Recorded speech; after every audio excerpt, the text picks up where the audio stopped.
It's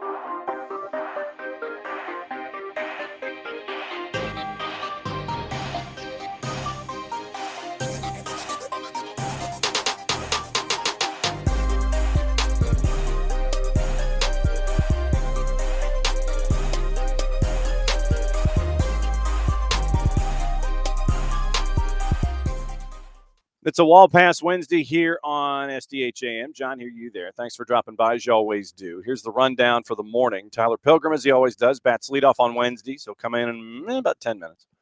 And we'll talk about Atlanta United. We'll talk about some signings that have been really cool. Might even get into Leagues Cup a little bit and the Kromoski transfer to Miami from Messi and Friends to Parma that we got into yesterday. And we'll get ready for all of this. We'll talk about the 9 players that are on international duty. We'll get into all of that with Tyler coming up in about 10 minutes. If Dylan Butler has survived the Oasis concert at the Meadowlands, hoping to catch up with the busiest man in the Northeast at 10 o'clock. We'll take the tour of Major League Soccer in general with him, discuss the ending of Leagues Cup, all the things. We'll get into that. 10:30 this morning, KCD. Kacey White's dropping by to talk about everything in college, the NWSL with the excused absences, what's going on in the table. She had the big California matchup. She had the Cali Classico NWSL style. We'll talk to her about that. She and Jess last weekend had Charlotte and New England. So the Wonder Twins called that matchup. We'll discuss the thoughts about defending Wilf Zaha. Blazing Musket had caught up with the defenders about having to defend him. So we'll get into Charlotte and New England. We'll get into the NWSL. We'll get into college. And there was a story that came out this morning in English football that I sent her, and we'll get her thoughts on that as well. Your thoughts all in and around everything going on here on a Wall Pass Wednesday. And so looking forward to hearing what you have to say. So tomorrow, once again, Morning Abby, it is the Power Hour at 10 o'clock. It is Nino and Nico, and we'll break down everything from a worldwide perspective. There was a story that came out yesterday that we will discuss with Nino tomorrow, and it came from our friends at Ataque Futbolero. And you'll remember that a couple of weeks ago, we had the disgusting display that went on in the Copa. And there is a thought now that the match could be continued from the spot of the freezing right there when the ref called everybody off the field. It could be picked up from that point. And according to Ataque Futbolero, they said, quote, this is from ESPN Argentina, there is a concrete possibility that the match between Independiente and Universidad de Chile will be completed on neutral ground in another country behind closed doors. So we'll get into that with Nino tomorrow, and we will find out what is on his mind across the world of soccer. And obviously, we'll get into Leagues Cup tomorrow as well with our friend Nico Moreno from Pulso Sports and Sounder at Heart. We'll break it all down and find out what it was offensively that Seattle was able to do against Messi and Friends, and defensively get into basically bumping a receiver at the line of scrimmage, which is what it seemed that Seattle's game plan was. The second Messi passes the ball off in a certain direction, you bump him. You knock him off his run, slows the timing down, and then that gets all disrupted. That was a part of it, and then you get into all of the other aspects of it as well. Paul Rothrock, the local product, and you have him scoring goal number 3, getting the curtain call, all of the things. So we'll get into Leagues Cup in depth with Nico tomorrow, plus juice boxes and getting you ready for all of that. Friday right now looks like our conversation with our friends from Major League Soccer. Looking forward to seeing who they give us to break everything down in league play at 10 o'clock, and hopefully we can catch up with our friends at Beyond Goals Mentoring at 9:30. Do have the bat signal out for a couple of guests and a couple of really cool stories that are out in the soccer universe. And so we'll get into those in when they dial us back. Hopefully we can plot those for Thursday and Friday, and we'll see what's going on there. Okay, opening kickoff brought to us by our friends at Kickoff Coffee and kickoffcoffeeco.com. And once again, once you get your Kickoff Coffee and kickoffcoffeeco.com, here's your QR code. Thank you, Abby, for doing that right there. You hit that QR code, and then You go into Kickoff Coffee and kickoffcoffeeco.com. From there, you buy out the store. And then you use the code SoccerDownHere15, so you buy out the store at a 15% discount. You still walk away with 15% of what you invested in the first place. And then they, in turn, take 10%, reinvested into youth games, youth initiatives, brought to us by our friends at Kickoff Coffee and kickoffcoffeeco.com. Yesterday, we got into the VAR with Bart on his travels back from God's time zone and back to Atlanta after Atlanta and Nashville. Howard Webb has now come out publicly and basically said it was wrong. They have where we get to see Inside the VAR studio kind of in a news dump format on Fridays. They actually do have a show, the Premier League, and Howard Webb is a part of it. And so here's what happened, according to Tom Morgan at the Telegraph. Howard Webb acknowledged his VAR officials failed to, quote, follow guidance when they disallowed the goal at Chelsea, the King goal and the Muniz stepping on and that particular play that we went into yesterday. Webb admitted the mistake in chalking off Josh King's 22nd minute opener had significant impact, but he maintained that Premier League technology is still succeeding overall. VAR intervention, which prompted Fulham's Rodrigo Muniz to be wrongly penalized for a foul, was, Webb said on referees mic'd up, not controversial, it was wrong. So Howard Webb has come out publicly and said that the call was wrong. Publishing the dialogue between VAR Michael Salisbury and the on-field ref Rob Jones, Webb expressed frustration at the decision as the PGMOL has established, quote, a high threshold for penalizing contact to aid, quote, the flow and rhythm and tempo of the game, end quote. Webb, we've also established a high bar for intervention with VAR. In other words, if situations are not clearly wrong and the referee has made a call on the field, that call will stand, or at least should stand, and that's the message we give to all our VARs, particularly when we come to taking away goals that are so obviously such a crucial moment in the game. We should only be taking goals away when the evidence is very clear that that's the only thing we can do, and that's the guidance that we give our officials. In this situation, that guidance wasn't followed properly. The, quote, misjudgment by the officials, end quote, comes just weeks after Webb had underlined the commitment to high threshold interventions in preseason briefings with clubs and media. Webb maintained the mistake should not detract from a wider picture that VAR is improving year on year. Goal intervention mistakes are rare. Only 2 of 18 post-VAR errors last season were for disallowing goals. VAR decision was announced to the crowd. Rob Jones makes the announcement. Chelsea's opening goal comes then at 9 minutes into 8 minutes of stoppage time at the end of the first half. Marco Silva goes nuts. He wasn't happy about it, describing the decision to disallow King's goal as unbelievable. In an early acknowledgement of the error, Salisbury was dropped from his VAR role from the Premier League match with Liverpool and Arsenal. So, Howard Webb, the head of the PGMOL, comes out and says they were wrong. It was not controversial, it was wrong. And I'm hoping that there will be a day where you have moments that are like the ones that we talk about on Mondays, and we talk about them on purpose when Bart is with us to discuss cards and calls and the laws of the game and what mindsets are and what you're mentally going through and your checklist and all this kind of stuff. That's why we do this. We do this to walk everyone through the matches on a weekly basis. Go through those moments to sit there and go, yep. Here's what you were thinking. Here's what they were thinking. Here's what they were thinking, so on and so forth. Just so we can all have a very sharp eye as to what we're staring at when it comes to these things on a daily basis. So that's why we do it. To hold folks accountable. Howard Webb holding folks accountable. Howard Webb basically just went on his show and said, yep, they were wrong. When you did get the discussion about the moment in the Vancouver match, it was discussed by our friends at Pro. And so I would recommend going back and looking at that for the difference. I don't know how in the Laborda contact with that created the penalty for Vancouver in that case, the folks at VAR were very, very confident with what they were seeing. I was not as confident. I don't know how you can see something happen when the impact is behind the body part.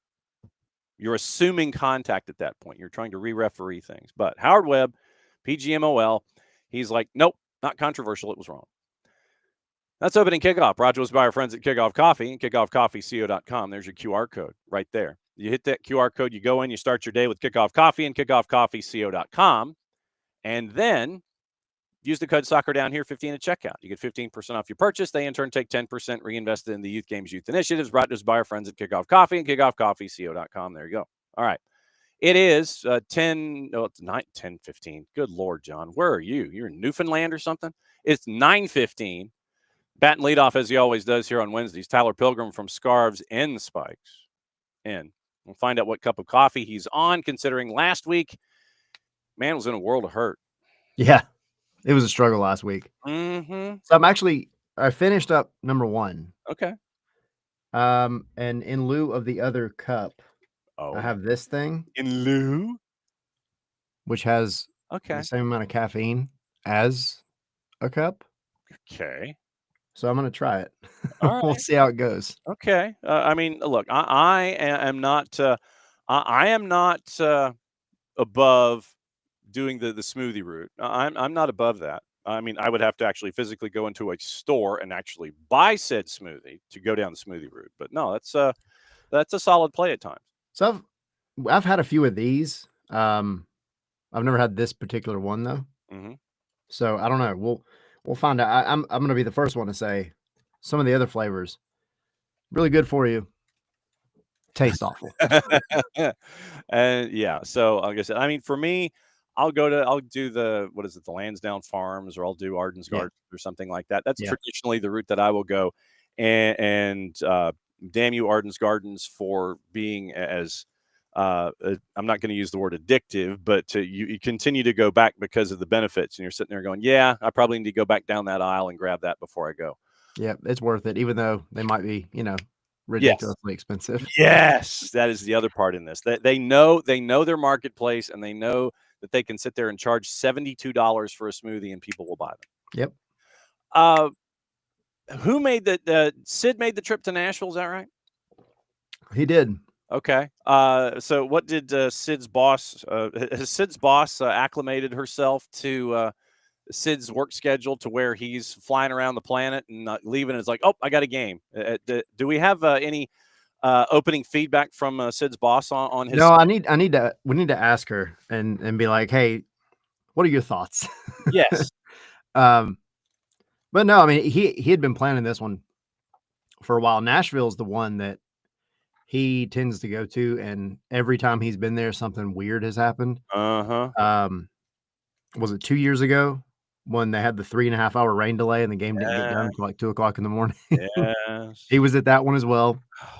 Obviously not married at the time. No, but, no, not that we know. I don't know. Yeah, I'm gonna have to ask him or her. I would ask the boss. Really, that's the one that. Yeah, that's the important rundown. When you got to ask the boss in a situation like this. When I know that you over there at SNS, you've had a couple of opportunities to sit there and sift through it, but what has stuck with you from the effort in Nashville that you can carry forward, obviously, into the break, and we'll get into the 9 that have made their way to national teams. But what has stuck with you from this match in Nashville that you got with you carrying forward? I mean, there's a few things. Steven Alzate is one. I thought the way that he played was different than I think what we've seen in Atlanta's midfield over the past couple of years. Mm-hmm. There were times he was running as the ball was being progressed, and he was finding spaces in the center of the park. Now, and some of this is on Nashville for not covering him, but like he was finding space in the center of the park that just was wide open. And I think it honestly, I don't think the Atlanta United players are that familiar with it either, because he wasn't getting played into as much as I think he probably should have. Mm-hmm. They continued to play down the wings, which I've said before, Atlanta is actually really good at getting the ball into the final third. It's just this year what they've been doing with it in the final third that's been the problem. Right. So, I mean, they go down the wings and they get there. They do the job. But if you could find Alzate in those spaces that he was in, then you throw a wrench in everything that, other team scouting has done on Atlanta up to this point. And it might not matter, with it being so close to the end of the season, but I think he provides something a little more creative there in the midfield. And it's not like he's out there sprinting and running like, 100 miles an hour trying to beat guys 1v1. He's just casually gliding into the space. He's lurking. Yeah, lurking, finding the spots that he needs to find. And then when he does get the ball, though, his ability to play like a line breaking through ball is top tier. It was fun to watch. Yes. And so I'm glad he got the start. I'm glad he got the assist, which was amazing. Yeah. And the minutes kind of progressing. I like what I've seen at him so far. And then I have to throw in as the one that's obvious, but Jaden Hibbert, I think, had another phenomenal game. Phenomenal. Starting 11 for Atlanta in this matchup: Hibbert in net, Amador Mihai, Gregerson, and Ronald Hernandez. Then your two in front, Alzate and Sleesh. Three midfield attackers, it's Miggy, Alexi, and Luke, and then Jamal running around up top. And you're seeing the development of the relationship with Mihai and a healthy Stian Gregerson. You are seeing the benefits of a stay-at-home right back and in Ronald Hernandez, where the relationship on the right, where if Miggy's on the right with Alexi, then you need that third player that kind of defers. You need that third player that's kind of to be there as the security blanket. And Ronald is that. Ronald doesn't go up every time. He'll pick his spots. And the relationship that he has with Miggy, they have this understanding of, okay, you do this, I do this. So the symbiotic relationship on the right is something that I think has also developed here in the last month or so with those three specifically. Yeah, it's been one of my favorite, kind of tweaks that's been made this season. I just think, I don't know, some people have said I make too much about the chemistry between players, and I just feel like it's one of those things, man. If you have a relationship with the people that you work with off the field, it's going to be better on the field. And you look at Ronald Hernandez and Miggy, they come in off the bus together. They walk across the pitch together. They're right there in the locker room together. They do everything together. And I'm not saying the whole team has to be best friends like that, but when you have that extra little bit of a connection, it shows on the pitch. And like the moment that Ronald started getting starts at that right back position, he helped make Miggy and Alexi, because I think Alexi ties into that as well. That trio, he made them better. And I think it just provided another outlet on that right side to where they could just play through traffic. I mean, you had a couple of weeks ago some of the toughest time trying to play down the wings, and having those three working on that right-hand side, they were able to play through really, really heavy traffic.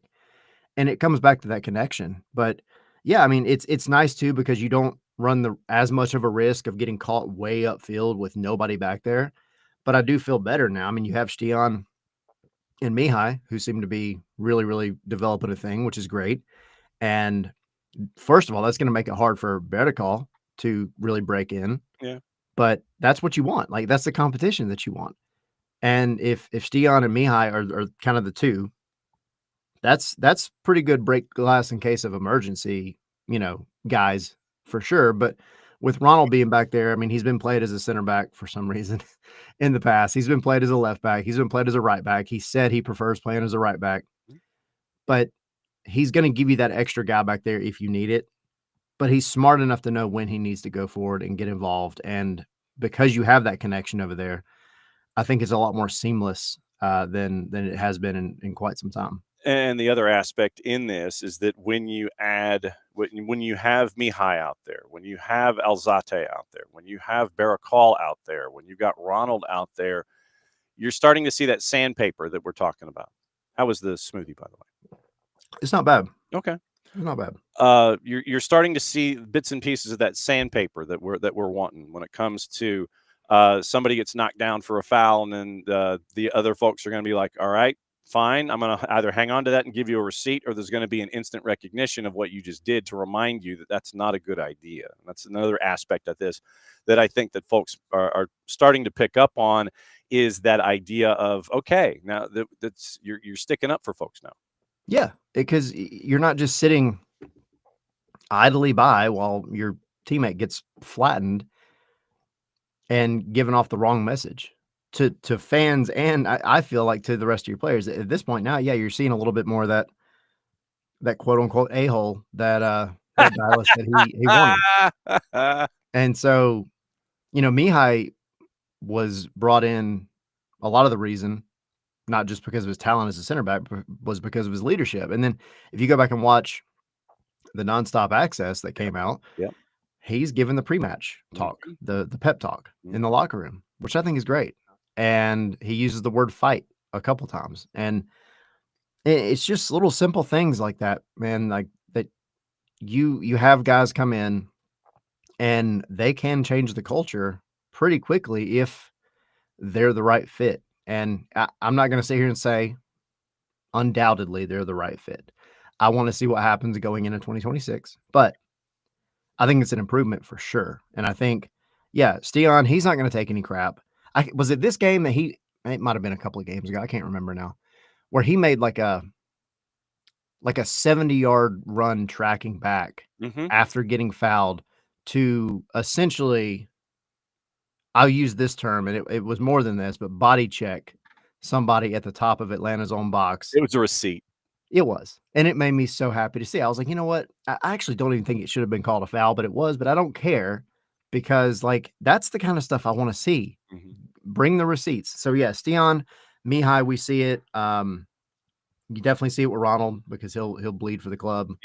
Pedro, I think, is getting a little bit of rear end to him as well. Well, and Bart has some nasty to him. Bart for sure.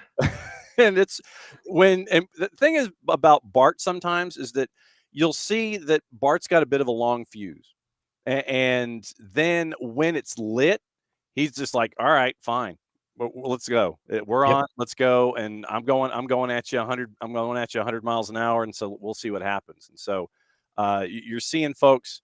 You're seeing folks have that little notch added to their bio when it comes to the personality test. And sometimes it just takes having one or two other guys there to make you feel like you're not the only one who cares. You know, I mean, Slish, like you see with him, he's been acting that way actually for a while, but he hasn't had a whole lot of backup. I think even Miggy is kind of developing a little bit more of it. I think we've seen in the past few matches. Receipt fouls into the back of somebody's Achilles. Not something you would typically think Miggy would do, but he did. And so, you got to, it's all factors, right? All these things are factors in a soccer game, whether we want to admit it or not, dark arts, whatever. But Atlanta has been sorely missing it for the longest time. And I think, yeah, you get a couple of guys in here that have that extra little bit of oomph, and it bleeds out to the rest of the team. Yep. Tyler Pilgrim, Scarves N Spikes, dropping by, hanging out with us, discussing Atlanta United, what happened in Nashville. You've got a week off, and then you've got Columbus, and then you've got San Diego. So it's back-to-back home matches with 6 left, and your first 2 back after the international break are at home against 2 really tough teams. But in the interim, we get to figure out what our subscriptions are for all of our streaming services, what we really can afford this time of year when it comes to these kinds of things. And when you have 9 players called up for various and sundry things, I mean, I'm looking at clubs that are not getting those kind of numbers. It is Miggy, Luke, DCQ, Ronald, Jaden Hibbert, Saba, Miranchuk, Cooper Sanchez, and Bart Sleesh. So you've got, and this is the rundown. Miggy goes to Paraguay. They have Ecuador tomorrow before traveling to Peru in the CONMEBOL death match that is going on. Luke was named to the US U20s for friendlies against Morocco and on 2 dates. in San Pedro del Pinatar, Spain. So Luke Brennan goes to Spain for the U20s, and this is the final camp before the FIFA 20 U20 World Cup in September and October in Chile. Odds are, if Luke has another good camp, late September, early October, he's heading to Chile. DCQ, U19 men's national team, training camp for a week down in Fayetteville. 6 appearances with the U18s. Ronald joins Venezuela in the CONMEBOL death match at Argentina and at home against Colombia. Venezuela's in 7th heading into the last 2 match days, so they need to get some results. Jaden Hibbert, and this is, look, we've been talking about this. Jesse Marsh taps Jaden Hibbert to go into camp. First call up for Canada, one of 3 countries he's eligible for. 2 friendlies, Romania and Wales. Saba goes to Georgia for a pair of home matches, qualifiers against Turkey and Bulgaria. Miranchuk goes to the Russian national team for friendlies against Jordan and Qatar. Cooper Sanchez goes to the U17s for a training camp in Noordwijk, Netherlands, where they have 2 friendlies against the Netherlands. I would hope so. If you go to the Netherlands and you have friendlies, I hope it's against the Netherlands. And they get their preps for the U17 World Cup, which is in November, all month in Qatar. Bart goes back to Poland for 2 qualifiers for the Netherlands and Finland. 9 dudes doing a bunch of different things, and you've got everything from international duty to Europe to the CONMEBOL death match to the U20s, the U19s, all this stuff. Cooper Sanchez for the U17s. I mean, this is insane to see what Atlanta United has been producing and what they have in-house. Was DCQ, did he get called up to the U17s or the U19s?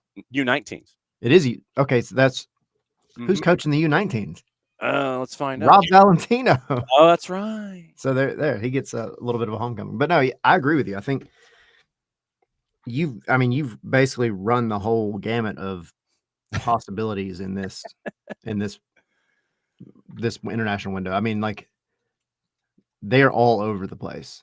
But it's valuable experience, I think, for every single one of them, because look, I mean, some of these guys are veterans, right, of their various national teams, and some, this is, some of their first moments, even if it's just a training camp. But like, sometimes it's getting away, getting out of the country, getting out of the city, getting into just a totally different environment, and trying to just leave all that behind, learn from some new faces, learn from some new guys, hang out with your countrymen, and I think any good, not just soccer player, but any good athlete, any good person, really, you should be able to find something to learn from anybody.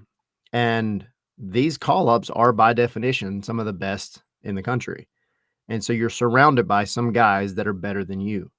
And so these are opportunities for, especially, I mean, we've talked about it with Jaden Hibbert, but even if he doesn't see the actual pitch, he's going to get valuable experience just from being around the goalkeeping corps in Canada and some very high profile names like Crépeau and Dane St. Clair. Yeah. It works. I think it's an added benefit. Now, you hope that they bring that back home with them in terms of, like, they're going to bring home what they learn, but are they going to bring home that momentum? Are they going to bring home maybe with like a renewed sense of energy to go and finish out the season? I don't know, but I mean, 9 of them, you got teams in MLS that they don't have 2 call-ups. Yeah. I mean, to give the rundown really quickly of everybody else.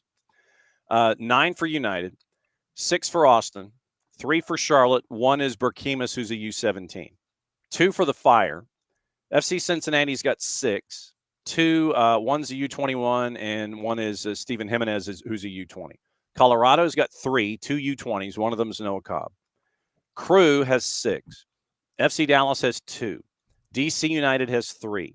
Dynamo have 2. One of them is Brooklyn Reigns, who's a U20. Sporting has 2. Ian James is a U17.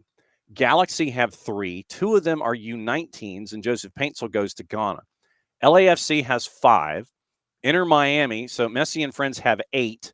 Kromoski's a U20. Santi Morales is a U19. Then you've got a couple that are going to the CONMEBOL death match, and then you have some here in CONCACAF.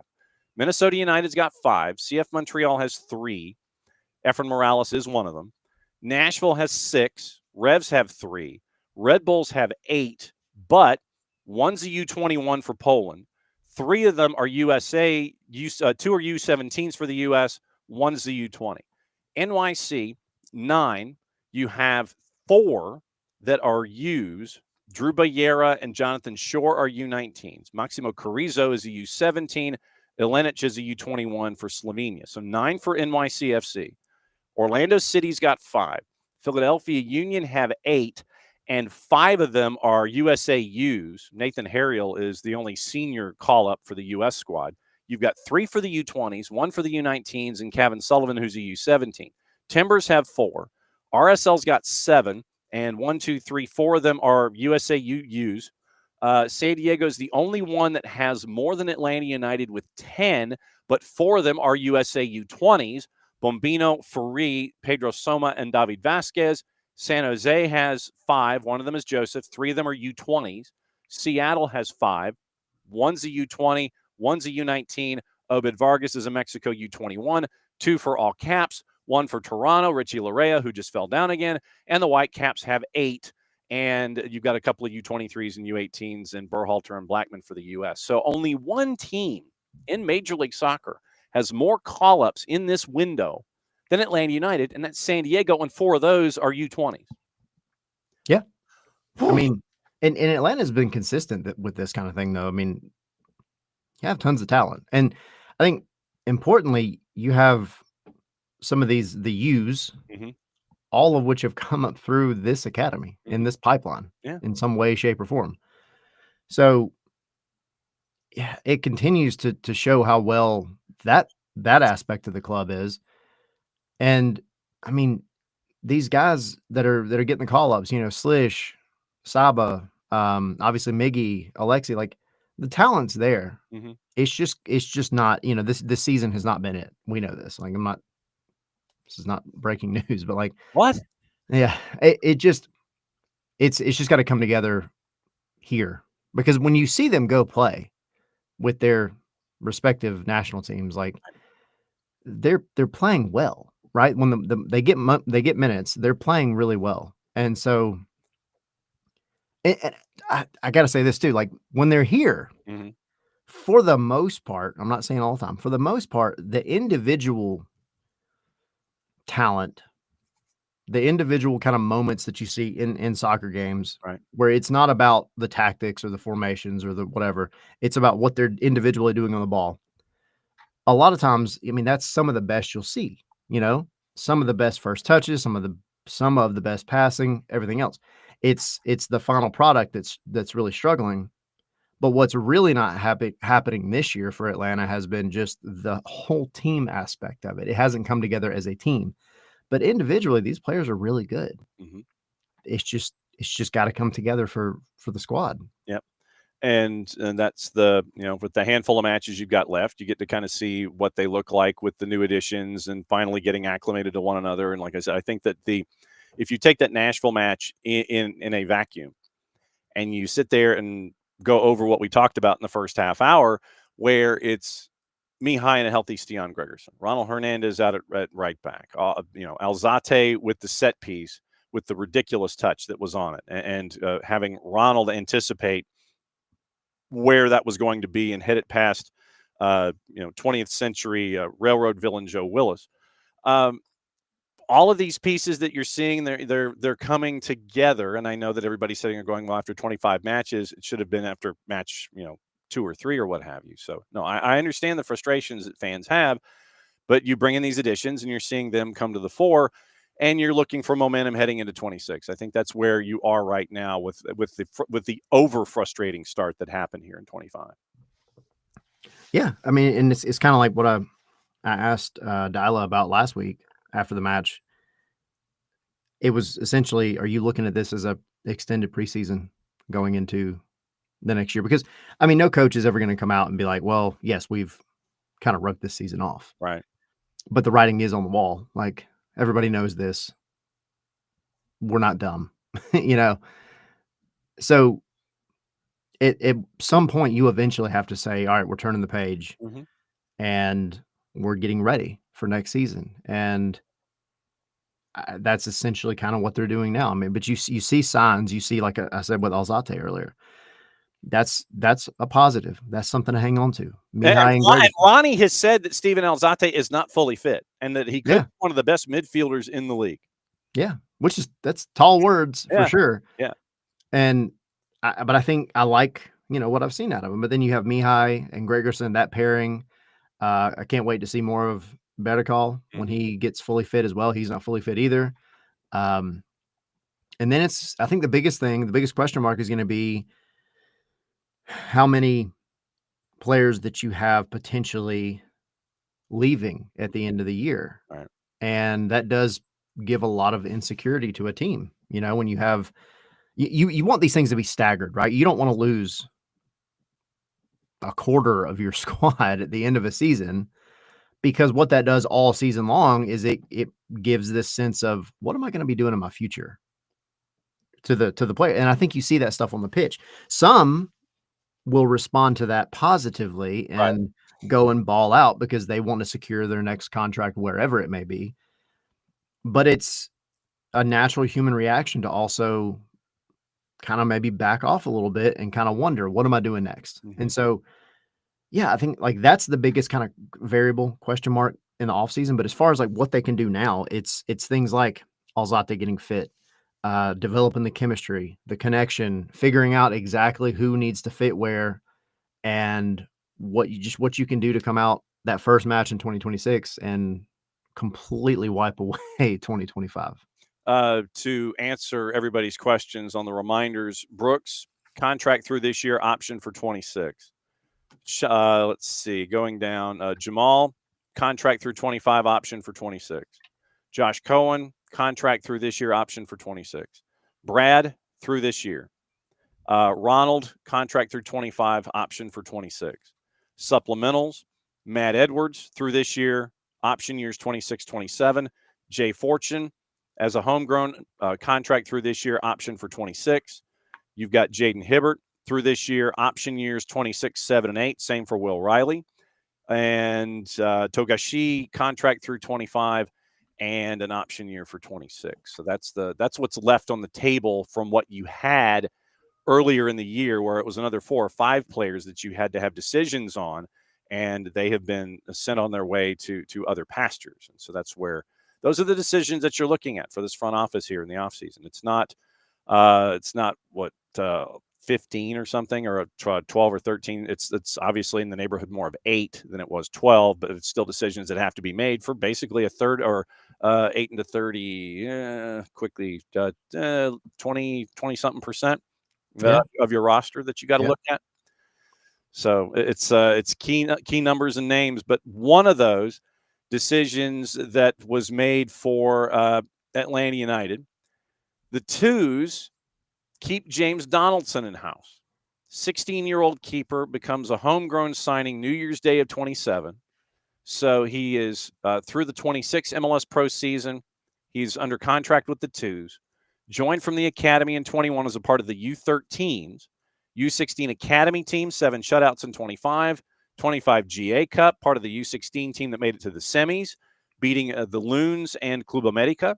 Awarded goalkeeper of the tournament for his performances. And if you saw some of the videos of James Donaldson, he was making some saves all over the board. He's done the same for the twos in the cups of coffee that he's had with the twos. Eligible for England. He's represented the U.S. for the U15's youth national team. So once again, stuff at the back for Atlanta United. There is a row there. There is a calling card and a pecking order. It is Jaden Hibbert. It is John O'Ransom. It is James Donaldson. And they keep right on coming. So it's keeper union, and left back U continues to keep rolling for Atlanta United with the signing of James Donaldson, keeping him at home. Yeah. And it's funny because you have even more names behind him. Like, that's how many there are that are really talented coming up right now. But I mean, with James, I think one of the things that has stood out to me, and I've talked with Gray about this because he's the resident academy, like, I don't even want to say expert, because that's putting it lightly. The academician. Yeah. But no, he is super high on James Donaldson. And for a lot of reasons, but one, he's just super. As a 16-year-old, he is super commanding of his box. Mm-hmm. I think he was sat down at some point and told, "This is your house. do not let anybody in. Don't give it up." No one is allowed in. And yeah, I mean, but I'm excited for him. I think you'll get that experience. I also wonder if it does imply anything going forward for Jaden Hibbert, Mm-hmm. because these kind of changes, especially in such a tight knit circle as the goalkeeper union / core, Mm-hmm. one move changes both, like the top tier and the bottom tier. Yeah. And so maybe Jaden, maybe this kind of signifies he has earned that spot. I don't know, like permanently. We'll see. But as far as James, I mean, he'll get 2026. I'm sure a lot more time, obviously, with the twos now. Mm-hmm. And James and Jono with the 2s in 26. That's nuts. that's awesome. Yeah. But then 2027 comes along and he'll become a homegrown, probably get loaned back to the twos. You know, that's typically how it would go. But the fact that they've locked him down also, to me, kind of tells me that, like, maybe there was other interest as well, because you've seen that happen with a couple. Vicente Reyes was one, who everybody was very high on, and you wanted to see him locked down for a while, and it just didn't work out. And he's moved on to very green pastures overseas. And he is on loan right now at Peterborough United. And full disclosure, we are trying to track him down so we can have a 1v1 with him with his time with Posh, as they call it. Yeah. Posh. Yeah, and that's the thing. I mean, Atlanta's been pushing out goalkeeping talent for quite some time. It's just, and this is in no way disrespectful to Brad, but Brad has been kind of a logjam there, and it's made it very hard for anybody to break through. And so, you know, with that decision almost being made for everybody now, with Brad being on the end of his contract and 40, right? Again, there's no disrespect here, but you kind of have to make a move. And so, thankfully, you do have a guy in Jaden Hibbert who's showing very well so far. But then you have tons of talent behind him as well. So you're actually in a pretty good spot there. Yep, and you are also with the back line for Atlanta United with Jose Silva, as they are 2 points out of a playoff spot, match in hand, 5 matches to go in MLS Next Pro, and they get the week off as well before they start their road trip of road trips, where it's core. I think it's core, Crown Legacy, back here for Chattanooga. Then they go to Chicago and Bridgeview, and then they finish Decision Day at Fort Finley. I think that's the run-in for them. Yeah. Exactly. I do remember Decision Day was Chattanooga. Decision Days at Fort Finley. Everything in the East kicks off at 1 o'clock. So that's going to be, and obviously we'll be there for that. Leagues Cup. I wanted to get your thoughts on Leagues Cup and the final. And it was, once again, a masterclass by the Seattle Sounders and by Brian Schmetzer in taking Messi and friends off of their game. And as I was explaining before you came on, literally it was tight man coverage on Messi, bump him at the line of scrimmage and throw him off his pattern. So the timing was off from a quarterback. So they did that all match long, and we've seen it happen before. You end up with 3 on the board, 1 with a Yannick Bright penalty, which absolutely was, that get the second goal on the board, and then the Pauly Primetime with goal number 3. And it's 3-0, and then all hell broke loose after the match was over. Where do we start? Yeah, go ahead. Just we got time. I'll start with the match itself. Sure. So the way Schmetzer ran this game kind of reminded me of where Atlanta has been successful against Miami. And that is what you said. I mean, you're essentially just annoying the piss out of Lionel Messi for 90 minutes. And just, you know, some of the best coaches in the world have said, like, there's no way to really play Messi. The best you can do is just try as best you can to lock him out of the game and make him, he's still going to make an amazing pass. He's still going to get his assist, and he'll still probably get a goal most times. Didn't do it this time. He had that one opportunity that was for Messi, a sitter, and he skied it. And I know that right there to me kind of set the tone for the whole match, because it's like, oh, okay, so now if he can't do it, I think that kind of drops a little thing in everybody's head, you know, that says, oh, wait, this is going to be that kind of game. So he's having a day. Yeah. So, I mean, but no, I think Seattle's game plan was about as good as you could make it. The stats to me are so funny because Seattle had 32% of the ball, had 6 shots on target to Miami's 0. Mm-hmm. And when you think of a team that has those guys on it, 0 shots on target is almost unheard of. 0.0. Yeah. So I got to give it to Schmetzer, the whole crew. Like, they come through in big games and they win trophies. And to me, they are one of, if not the best overall clubs in Major League Soccer. And I mean, we're always going to talk about Miami while Messi's here. We're going to talk about the crew, and this era of the crew is going to go down in history for sure as one of the best. The LA Galaxy always freaking figure out something, but they've been here forever. They have a lot of trophies. But I think overall, from a front office standpoint down to the academy, I think Seattle is probably the best. And they proved it again. And then the final whistle happened. Yeah. And then, okay. So, dude, Luis Suarez. Do you want some time to collect your thoughts? I'm trying. Do you want some time? Because, we could do this. Suarez immediately when the game ended went and took a run at Obed Vargas.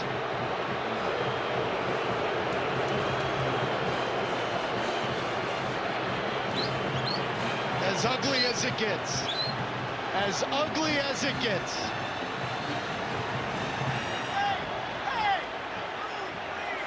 This was a great final. And no, this was an unbelievable final. The reality is this. As Miami players throw punches and everything else, the reality is quite simply this.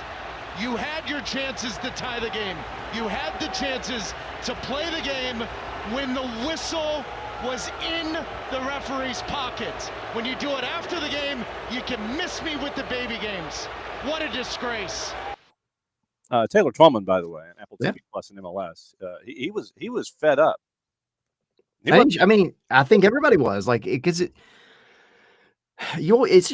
it's Miami this, Miami that, Messi this, Messi that, everything else, and then you have a final, and you got beat. Like, as simple as that, dude. You got beat. It was 3-0. Mm-hmm. All right, and Taylor said it right. Like, they had chances, they had their opportunities, they missed them.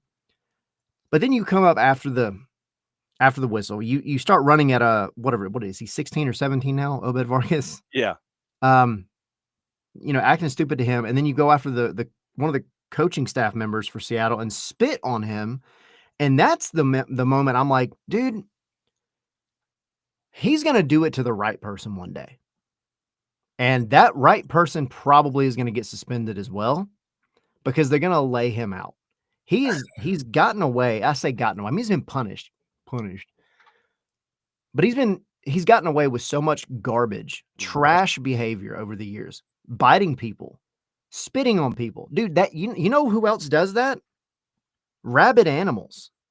Like, you biting and spitting, that's crazy. Like, that's stuff that like little kids do. And yet here we are, a grown man out here because you lost a soccer match, acting like this, dude. Like, the coaching staff member that, I don't even know his name. Well, I think he was part of the security force. He was, okay. I think he was part of the security. Well, but I mean, he was still team personnel. Yeah. But yeah, gets spit on, and it's like, dude, the patience to turn the other cheek in that instance is, I mean, like, saintly. I just think it's so embarrassing. And it wasn't just Suarez. I mean, Busquets had that kind of weird, like, push punch. He had the short shot to Vargas's jaw. I think when we were walking through it, I think we had as many as 6 Messi and Friends players, and probably Jackson Reagan and John Bell, I think, for Seattle. And we'll talk to Nico Moreno about it tomorrow to get more intel. But yeah, it was looking like as many as 6 players in pink and 2 for Seattle. We'll see. Yeah. And, people are, of course, calling for whatever various punishment. And the excuse is always going to be, well, Leagues Cup is a different. Yeah, Leagues Cup is its own thing. It is, while it is CONCACAF sanctioned and has participation from Major League Soccer clubs and Liga MX clubs, it is its own thing. The Leagues Cup disciplinary committee has meted out its own decisions during the tournament itself. So there have been instances in other tournaments where Major League Soccer has come down and given additional punishments. You'll remember Clint Dempsey ripping up of the rule book, the ref book in Open Cup that earned him a suspension that he still has to serve in Open Cup to this day.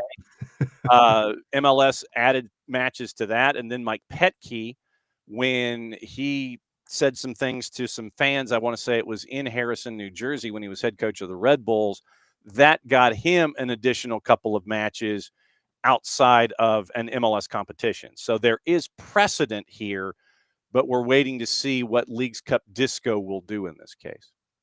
Yeah. And I mean, the obvious answer that I think would just piss everybody off is you say, all right, well, and I don't know if this actually came out yet or not. I don't think it did. I think this was just speculation, but they serve suspensions / red cards, whatever, in the next version of Leagues Cup. Right. Whenever that may be, by the way, considering there is a World Cup coming here next year. Mm-hmm. So, but I mean, when you do something that egregious, man, like I could even get by with the Busquets kind of weird little punch thing. Cause I mean, it was a punch. Yeah. I mean, it was a short little jab to Vargas's jaw. And but it was nevertheless, it was still a punch. It was still a punch. So, but I could be convinced to maybe he gets fined, whatever. But Suarez, that's inexcusable to me. Dude, you spit on people, man. Get out of here with that. Like that needs like legit punishment. And in his biting incidents, I mean, he's been banned or suspended for 4 months at a time, 3 months at a time, whatever, in all competitions. So like it's there, it can be done. But MLS has to stand up and say, like, no, like this is too much. I mean, way too much. Like, yeah, fines, suspensions. I mean, I don't know what else you can tack on there. I'm not trying to like run it up, but it doesn't just need to be like, oh, well, next time Leagues Cup comes around, they won't play in the first game. Like, that's not going to be good enough. Suarez will be retired by then anyway. And that's the other part of this. It's like, will Luis Suarez even be engaged in Major League Soccer the next time there is a Leagues Cup competition? Right. Because I think this is hang on. Now you got me searching GAM again. Hang on. So the contract statuses, and that is the plural, by the way. All right. So Alba, Busquets, Messi, contracts through this year, up for renegotiation after this. So their contracts end this year. Let's see. Allende, contract through this year. David Martinez had a contract through July, and then it was partially renewed through 28. Luis Suarez through this year. No option year. So basically your big four and Allende are end of this year, no options. Fafa Pico through this year, option for 26. Ustari and Cello Weigand. Ustari is through this year. He's up for next year. No option. Cello Weigand is on loan through the end of this season. No option for 26. Noah Allen is a homegrown 2 option years after this. Yannick Bright is a homegrown 2 option years after this. Ian Frey last year, no option year. Rocco Rios Novo is up at the end of this season, but he also has option years leading through 29.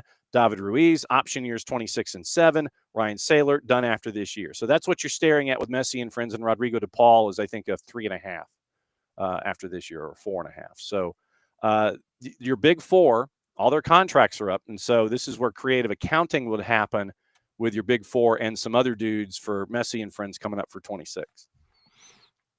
Yeah, fine them, and you really want to piss off one fan base, but do the right thing. At least the one who decided that spitting was an acceptable form of retaliation or whatever. I mean, like, couple months. Now, is that too harsh? I don't know. But there is there is a history of this crap with this particular player. So if you suspend them and fine them, it can't be a 2-game suspension. Like, that's crap. It's got to be more than that. They have games in hand right now, right? They're in the playoff spots. Like, they have a lot of things to fight for.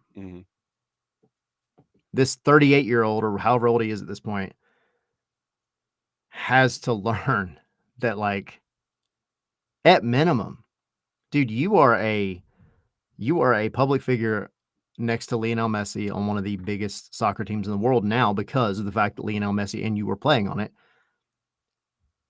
And that's the example you're setting for freaking children, like for kids, for people watching this game. Like, that's pathetic. And so, yeah, I think it should be. And I think MLS should make a point of it to come out and say, no, you're suspended, dude. Like, we're not putting up with this crap. It's trash behavior. There you go. So what's going on at SNS folks need to know about? So on the topic of Leagues Cup, if y'all haven't checked it out, we had a good interview with Jake Zivin on Monday. There you go. Which is up there as its own video on the YouTube channel. And then tonight we'll just be we'll be talking about this most recent match, the call-ups, but we'll be doing essentially an AMA with the three of us. We have a lot of questions from the Patreon that we'll hit on first, and then we'll definitely hit on some in the chat and everything else. So just kind of, we'll be a little bit all over the place today. Very much a Wall Pass Wednesday for our end. Wall Pass Wednesday night side on Scarves and Spikes. And as always, my friend, great to see you batting lead off to break down everything Atlanta United here as we look at international things. And we'll catch up with you next week. Indeed. Thank you. Enjoy your smoothie. Absolutely. Let me know what you think. All right. Yeah. Hot tag. There goes Tyler. In comes Dylan. And have you survived the Oasis concert, sir? I have, yeah. So how was it? I mean, epic. Like I to give it some context, this was my 9th Oasis concert. Oh, wow. My first one was at a venue called Hammerstein Ballroom in New York City. Absolutely. In 1997. Oh, wow. Saw them at the old Continental Airlines Arena in the Meadowlands complex. Saw them at Radio City, the Garden. Went, which I don't recommend to anybody, a 1-day round trip to Boston to see them at the Orpheum Theater. Saw them at where they've changed their name now, but the old Staten Island Yankees ballpark. They had a cool festival back in the day I think it was called Across the Narrows. Okay. So they had where the Brooklyn Cyclones play was a venue. Staten Island Yankees was a venue. I think the Killers played in Coney Island, but it was like Oasis, Jet, Kasabian, like a bunch of cool bands. Saw them there. Saw them at a festival in Philly. So didn't as I put on my socials, I literally never thought this day would happen. Like, I packed it away. Figured the boys are, the brothers are done with each other. I saw Noel. Well, when you call your brother a potato. Well, I mean, they are Irish as well. So, I mean, that might actually be a compliment, right? So. I didn't think of it that way, but okay. But yeah, no, I just, I packed it away, figured, listen, good memories. And this was by far the best Oasis concert I've been to. Wow. I've always like, there were like I when they were going, I was like, man, it'd be great to see them in England because of the energy, right, of the crowd. Yeah. And I've always disliked the US crowd for them. It was a smaller crowd. It was for lack of a better term, a Wonderwall crowd, right? Like, So if they're at Radio City, everyone's sitting down for most of the set. Like, what are we doing here, people? Wow. And this was the opposite. It was like everyone singing every song, and great. I can't speak to the opening acts because the party in the parking lot was a lengthy one, but yeah, no, it was great. And my friends, I have a little present for you. Oh, fantastic. This right here, you see the front of it. Yeah. And the dates. there's the back. Yeah. Right. The So dates. I was gonna get that in the mail yesterday. Didn't get a chance. First day of school, all that. But I figured, what, better off to show it off here. So Fantastic.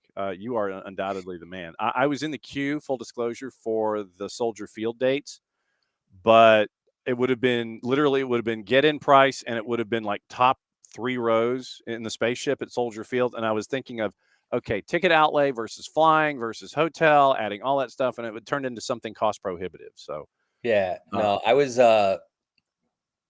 fortunate. I was in the 200 level at MetLife. wow.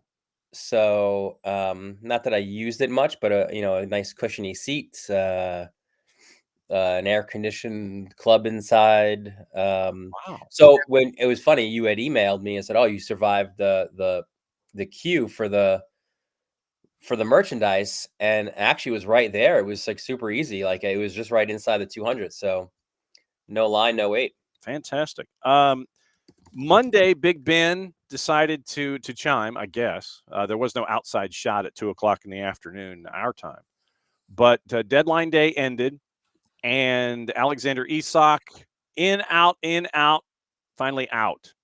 The saga is over, and we kind of went through all of the ins and outs of transfer deadline day and looked at all of the clubs, and someone actually went in and ranked all 155 transfers. God bless them. And I was like, okay, that's brave. I mean, good on you. And That's so, a Matt Doyle type of thing. yeah, and it was, when we went over it yesterday, and literally, Fulham's at 20 because they didn't do any moves. Your Newcastle was ranked at 16 out of the 20. You bring in Vissa and Voltamad, and you bring in Elanga, Malik Tiao, Jacob Ramsey, but you lose, obviously, Isak, Lloyd Kelly out, Callum Wilson out, Longstaff, Joe White, Matt Target, Isak, outbound 162. But then you bring in all of these dudes, Elanga from Forest, Tiao from AC Milan, Jacob Ramsey, Voltamad from Stuttgart, and Johan Vissa from Brentford. You spent 253. You only got back 162, so you're at a minus 91, and you had the ranked 16th most successful window in the Premier League for the transfer days.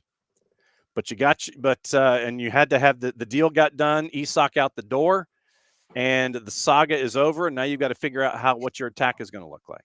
Exactly. And it's not looked good so far. So that's been the struggle. I think,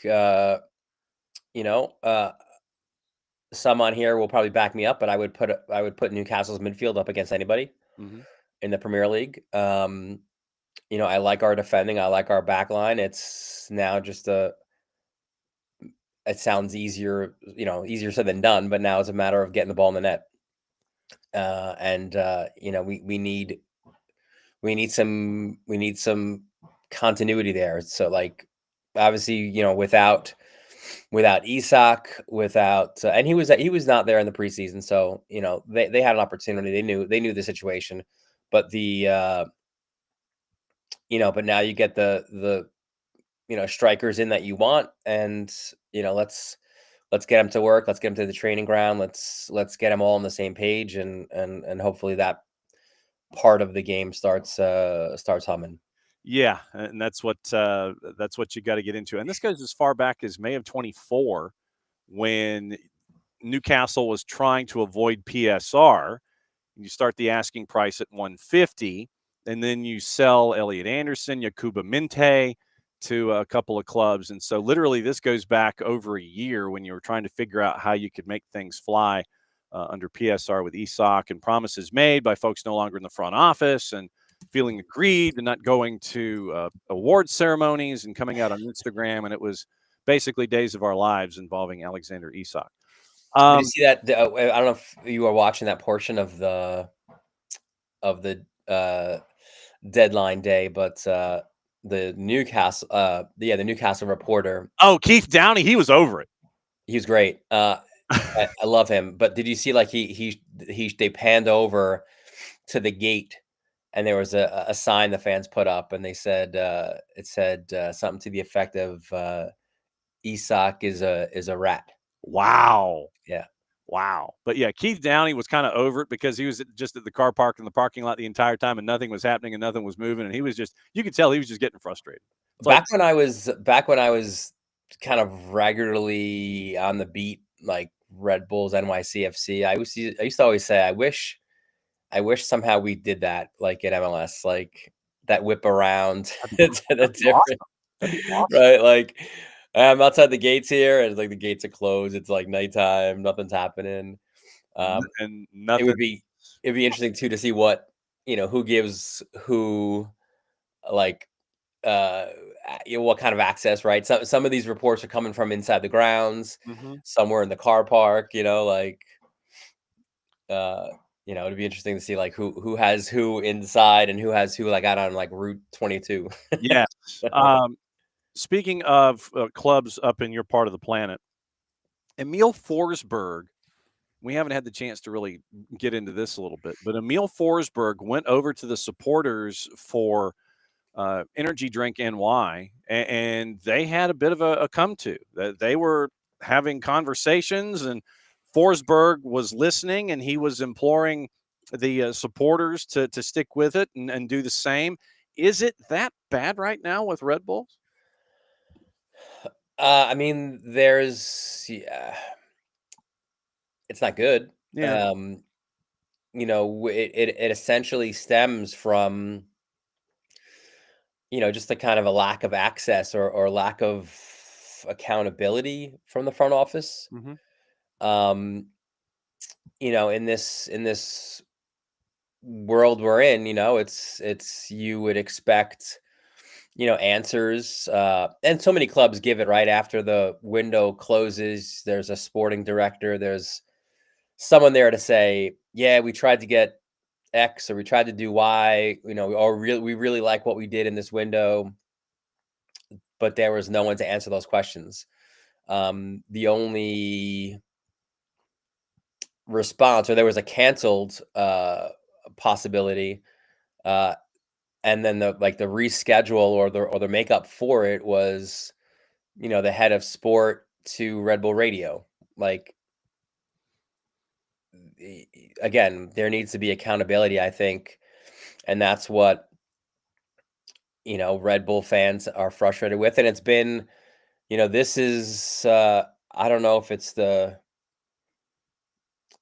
tip of the iceberg, if it's finally boiling over, but it's a long-standing frustration for them with what they believe is a front office or ownership that just doesn't seem to care, is what is how they portray it. And again, they needed attacking help in that window. Everyone saw it. There's a DP available, and Timo Werner was the player they were speaking with, and it didn't get done, which happens, right? Like, deals happen, they don't happen, but to then not go and speak to the media and us in the media, we're just conduits, right, for fans. They don't have that opportunity. We're that bridge, and to not provide that, that's where that sign came out. But listen, full credit to Forsberg, as a captain, as a leader, to go over there and speak to them, and their frustration is absolutely not with him or even the players. It's a front office thing. And this is a team that literally deals in the extremes, where at home they're insane, at 10-2-3 at home, but they've only won once on the road this season at 1-9-4. And, you know, you're a 500 club right now, but you're taking care of business at home. Right now you're in the 9, but you're being chased by Chicago. You've got some questions to approach in the offseason. One of those is Carlos Cornell.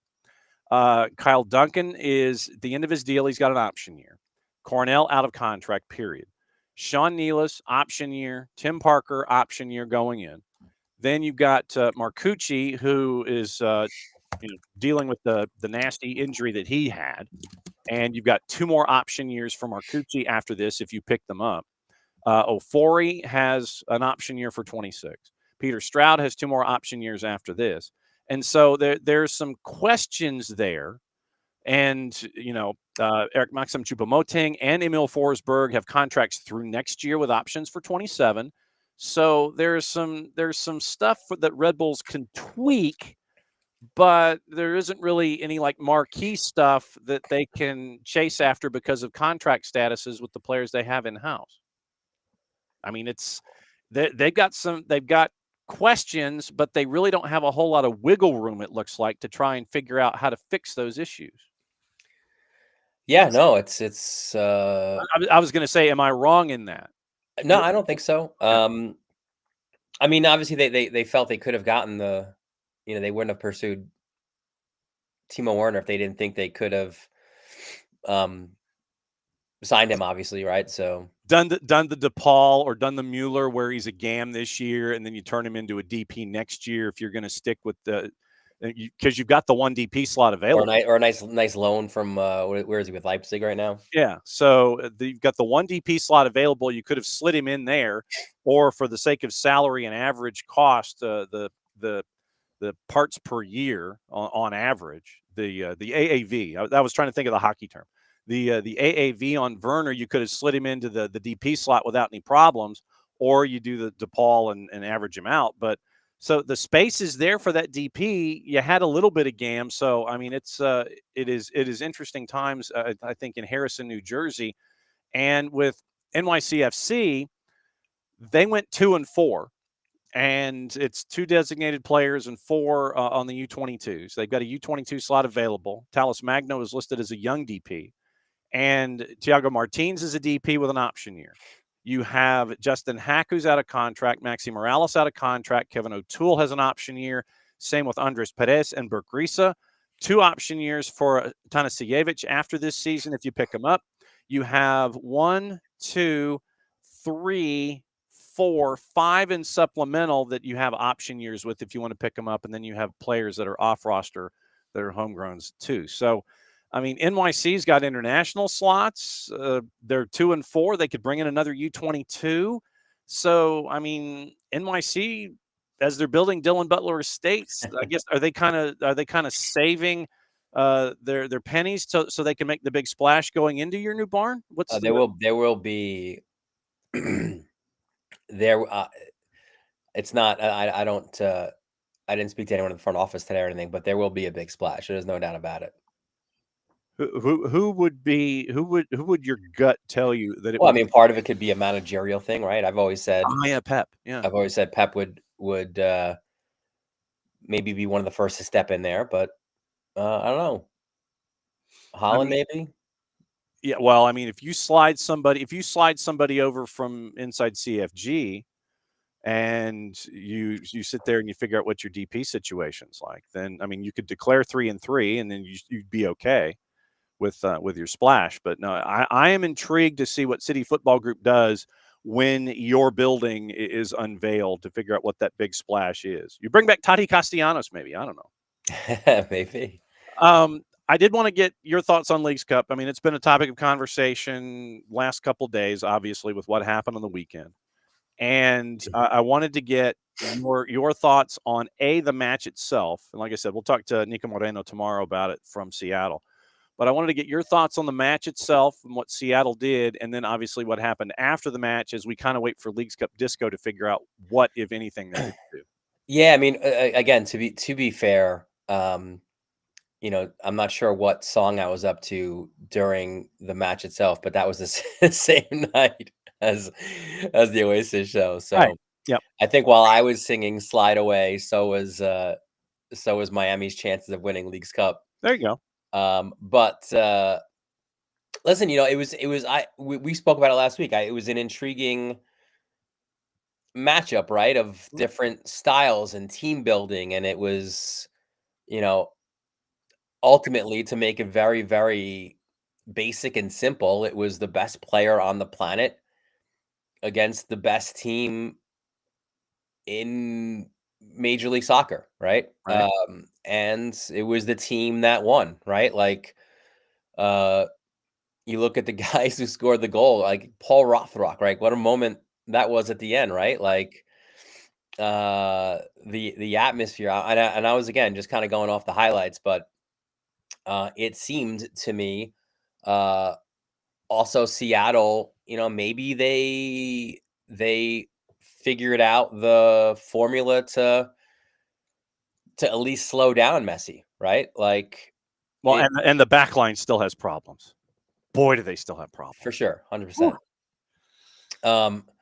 But the Seattle backline doesn't, right? Like, I don't know if it, Jackson Reagan, Yamar, like, they're outstanding, right? Like, they've survived injuries. Rusnak wasn't part of it. Jordan Morris wasn't part of it. Yeah, that speak again. That's the beauty, I think, of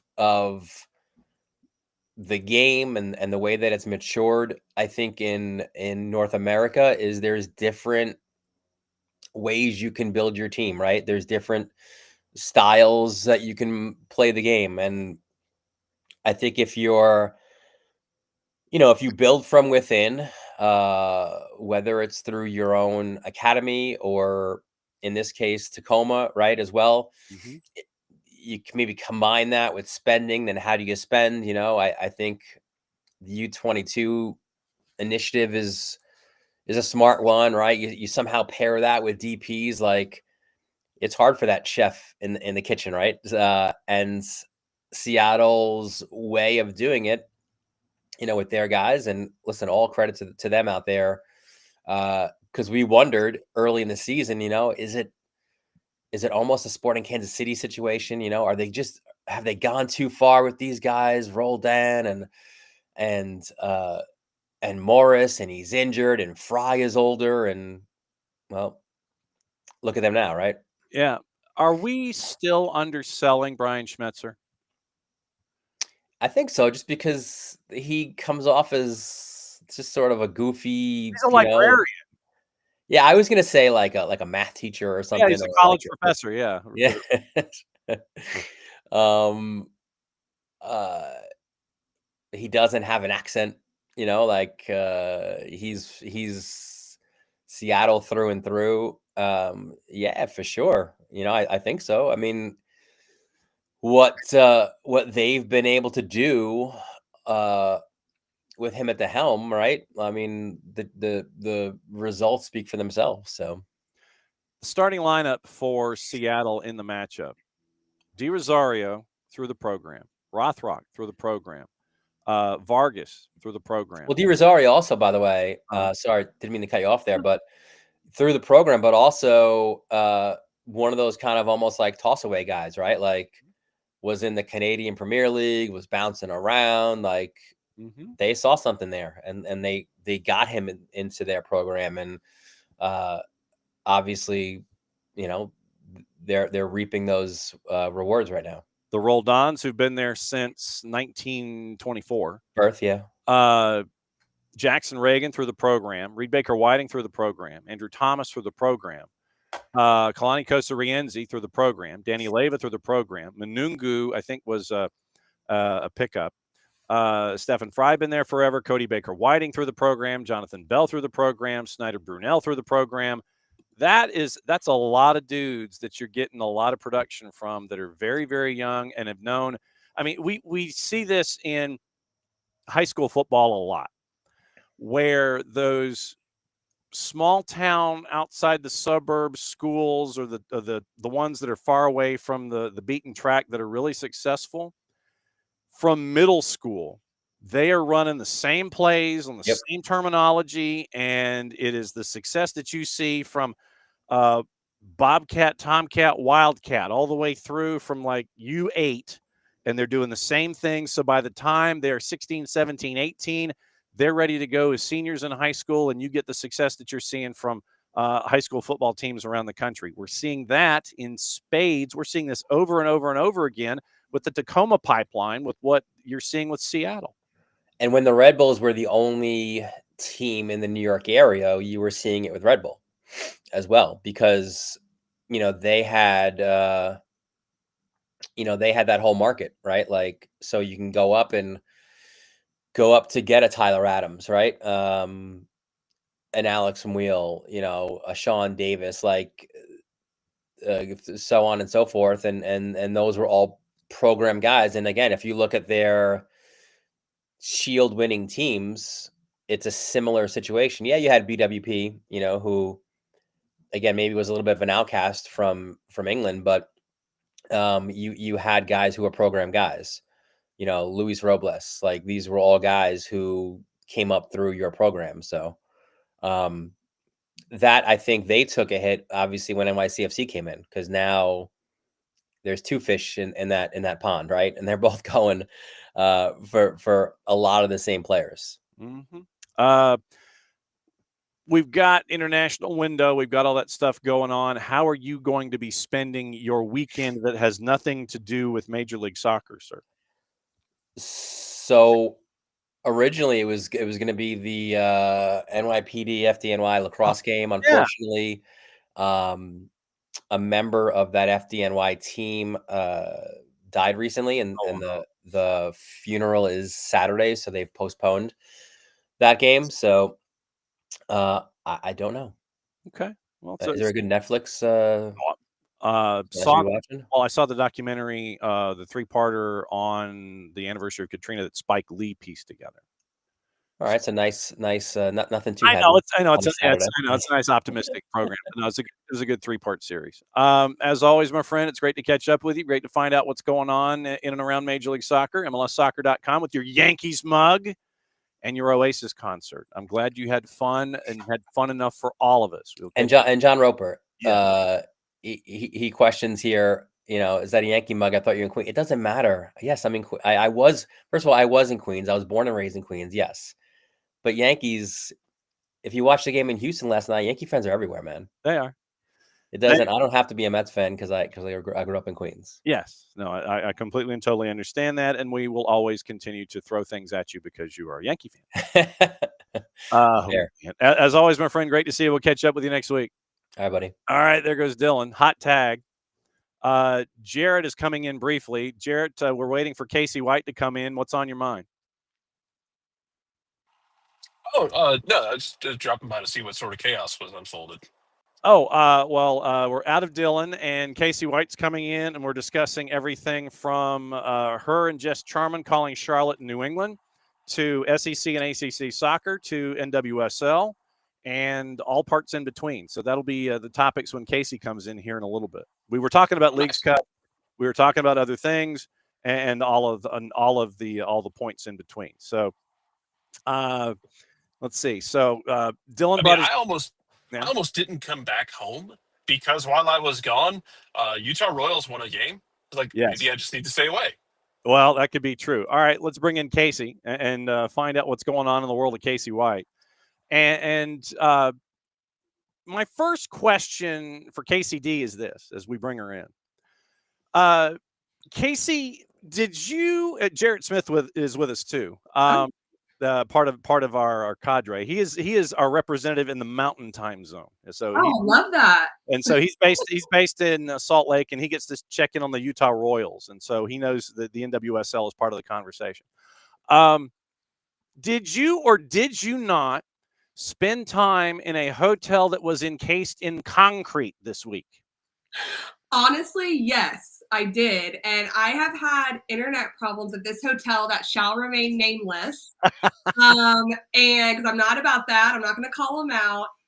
And I start to wonder if it's a me issue, to be quite honest with you, because but it's always this hotel, and I get it everywhere else. So I don't know what's going on. But I had 1 bar of reception, and then so basically an inability to use a hotspot as well. So it was just crazy. That is that's not allowed. I know. It's because Kacey traditionally is our leadoff hitter on Tuesdays, but because of being in a hotel encased in concrete, we have slid back to where she is in the Casa de Kacey, because we will catch up with her here now. Jared has seen the Utah Royals win a game, and the NWSL in and of itself has had excused absences, which I thought was really interesting because of players being courted by Chelsea. Mm-hmm. You got to call Cali Classico NWSL style. What has the vibe been like getting ready and knowing that folks might be leaving on transfers? I think that, one, it's big news that those rumors are out there that could happen for Angel City with Alyssa Thompson.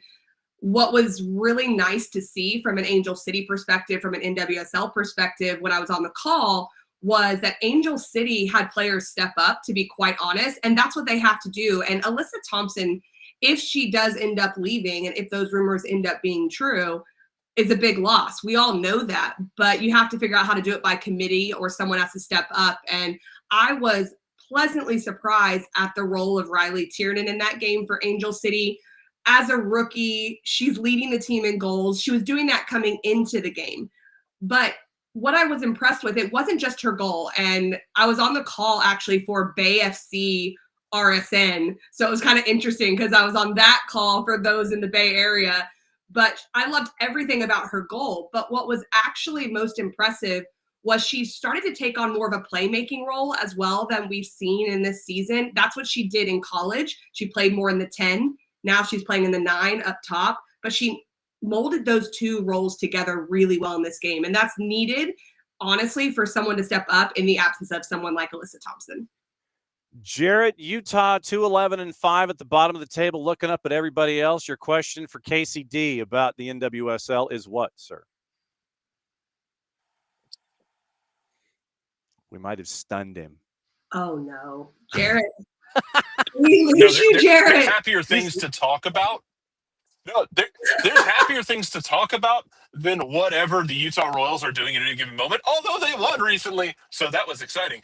But I guess sticking with the Cali side of it, as much as we talk about the on-field, this change of players possibly getting these big offers and making these moves, how is it for the clubs, especially a newer club like Angel City, and I don't mention club anymore, but to find that balance to being a selling club while potentially a selling club while also making that next step forward and being a mover and a shaker nationally and internationally?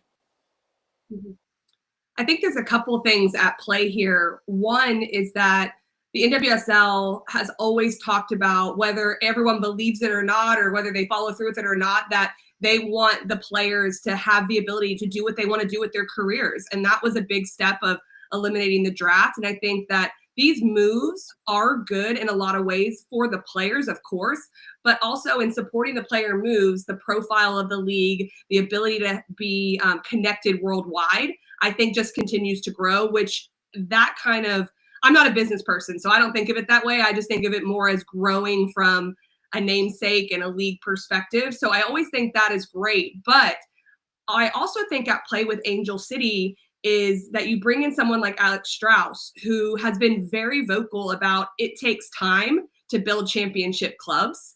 And I think they know they can do that with Alyssa Thompson, but it may just be what's best for the player in this moment as there's movement towards wanting a new challenge potentially. And we don't know because nothing's confirmed. But I think that he has a long-term vision of building a club up. And it may not happen in a week, a month from now. In speaking with him, he's very clear about that and has that history of knowing that it doesn't just happen overnight. And so I think it's really interesting because you can look at it from a lot of different angles. It definitely puts a strain in the short term. When you lose a player like Alyssa Thompson, it makes it really difficult. But I think that they're trying to have a longer term vision, at least from a coaching staff perspective. And it looks like potentially front office as well. Orlando has not been shy about breaking the bank. and I don't think we had the chance really to break down their transactions, where Arsenal and Liverpool, they sit there and they're going to, swap Olivia Smith out for 1.3. Orlando breaks out their Lee Corso, Ticonderoga #2 pencil and goes, "Not so fast, my friend." And they drop.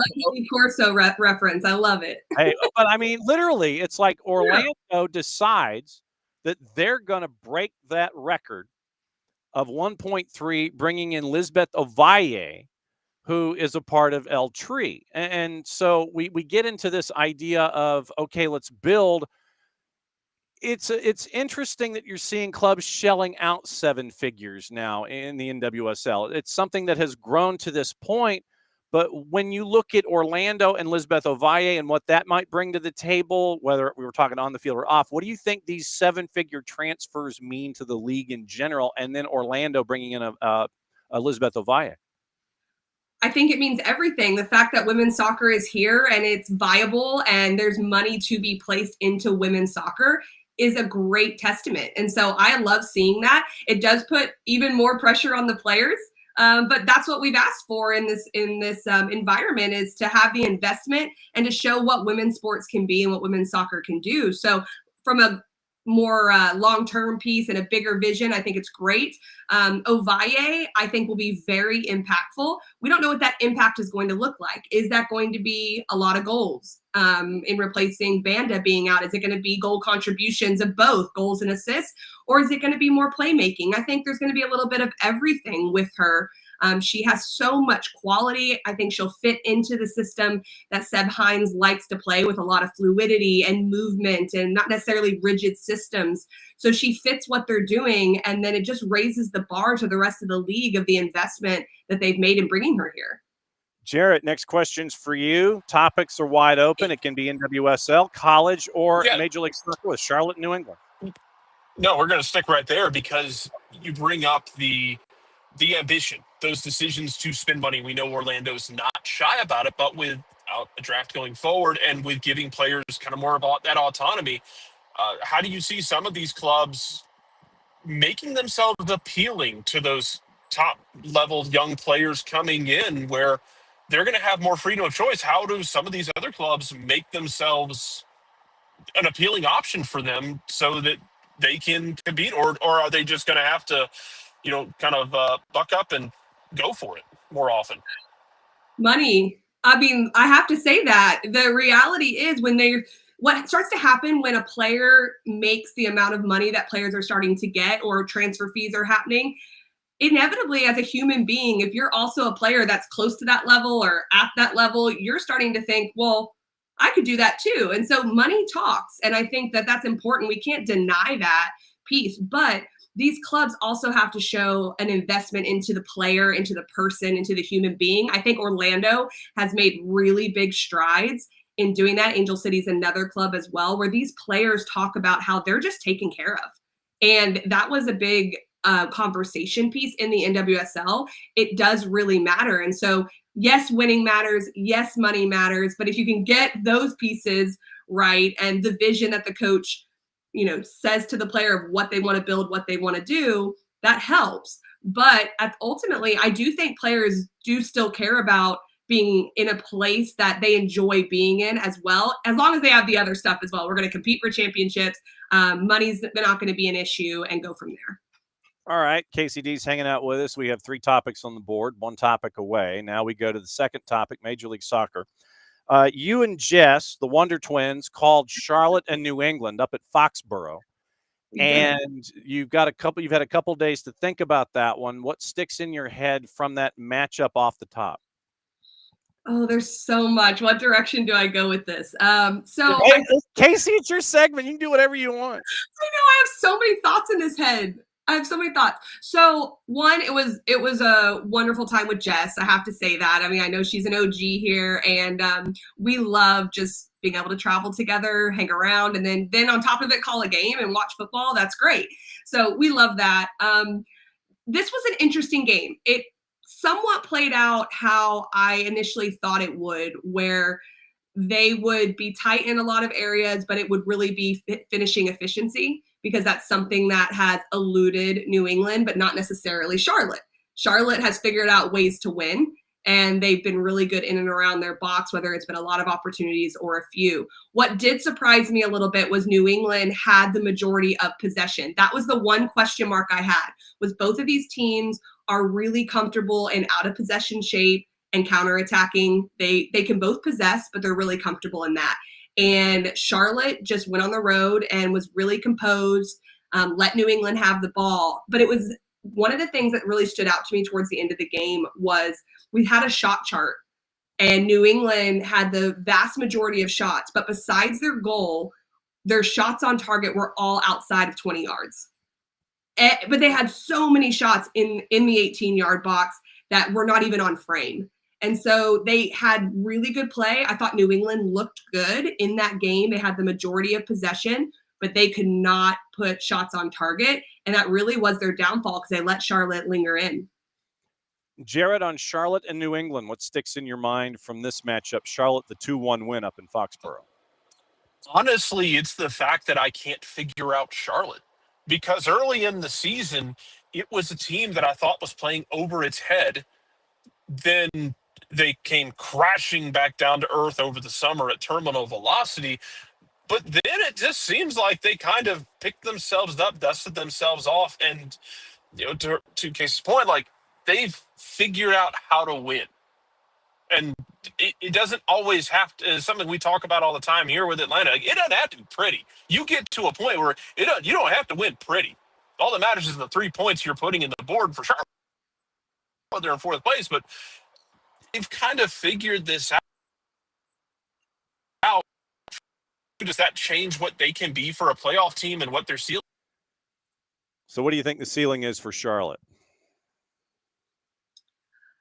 Well, if you talk to Dean Smith, he says they want to win a trophy. They want to win trophies. They want to be at the top of the East. They want to compete. And so that's what he believes the ceiling is. And to Jarrett's point as well, they are just finding ways to win. They've had a long stretch where they had to score a lot of goals because they were giving up goals in order to get wins. Now they're starting to get shutouts. They didn't against New England. They did give up the equalizer, but they used one set piece after a huge save from Kalina to go down within 30 seconds and score. That was a game-changing save. So you need your goalkeepers to make the saves they're supposed to, and then also make the big one. And that's what they did. Then you've got to have players show up on set pieces, moments.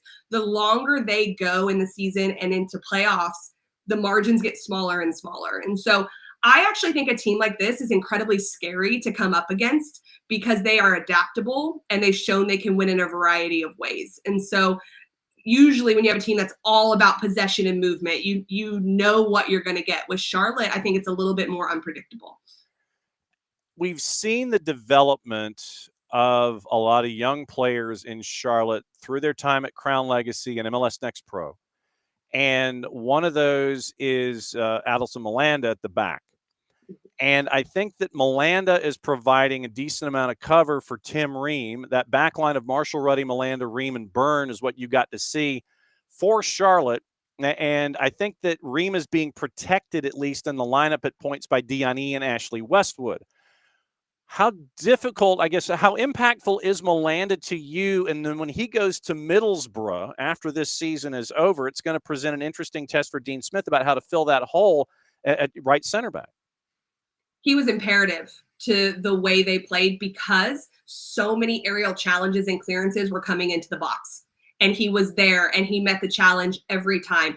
Yes, in the run of play, he's important, understanding how to step the line, how to protect space behind, all those types of things, 1v1 defending, cover. But it was his box defending and organization that were the big moments in that game because New England did establish possession. That back line, when Tofolo is able to come back as well, becomes even better and better in the attacking sense. But you're right. I think Dean Smith is going to have a big question of who to fill in that spot because he has just brought a presence defensively.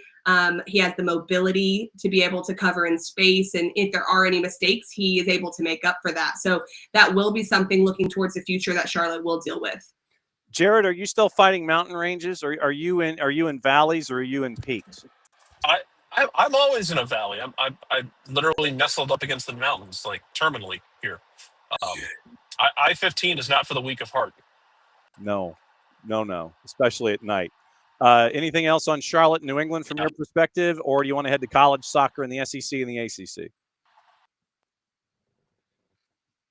Are you asking me, or is that to No, Jarrett? I'm asking Jarrett. Where does Jarrett? I thought you were asking Jarrett, but he's in a valley, so we don't know. Yeah, exactly. So, tell you what, let's go to college soccer. And my first question for you is actually, let's start with the matchup that you're getting a call. See, there we go. See, he kind of does Irish goodbyes and things like that, depending on. He's over us. Yeah, pretty much. Over us. Pretty much how this works. I want to break down the match that you're going to be calling, or that it's either past tense or present tense. I forget. So you got another crossover in your dossier. And it is another go run at Carolina and Alabama. What are you looking? What sticks out in this one from Carolina and Bama for you? They both need a signature win on the season. That's what this game is. And in my opinion, you have a team in Alabama that is 5-0, but they haven't had to play the kind of competition that they're going to come up against this weekend with UNC Duke on the docket, plus getting into SEC play. So they're looking for one of those types of signature wins. They beat Michigan, but Michigan has since lost to Western Michigan, and they're having a bit of a rough start. So to me, that's not a big win. That's not a signature win by any means, but coming into UNC or into Duke on Sunday would be big for Alabama. But if you flip it for the Tar Heels, they're the same way. They've beaten the mid-major programs that they need to beat, but they've lost to the two SEC schools. So now you have a 5-0 Alabama coming into your home field. So for me, this is about them figuring out who they are. And this is another test for the Tar Heels to play an SEC school. They're not going to want to go 0-3 versus SEC in non-conference play. So there's more goal scorers now for North Carolina. I think both of these teams honestly have the ability to win. Carolina has the advantage being at home, I believe, but that doesn't necessarily mean anything if Alabama comes in and plays the way that they are capable of as well. Where's your new mug? Oh, I thought you'd never ask. I have a third mug. Look at this. Oh, it's so pretty. Yeah, see, you're stacking up your UNC mugs. It's like that's. I know. I took it to heart what you said, and now I have 3. I won't have a new one next week, but I do have 3. Okay. For every match that you call at North Carolina, you've got to come back with a new mug. I guess perfect. This is my only one right now. I don't know if I have any more this year, so we'll see. If I do, then I'll get another one. What in the wide world of sports has gotten into the University of Tennessee? They are 5-0 out of the blocks, and they put up some big numbers offensively, and the numbers that they have scored are bordering on the insane.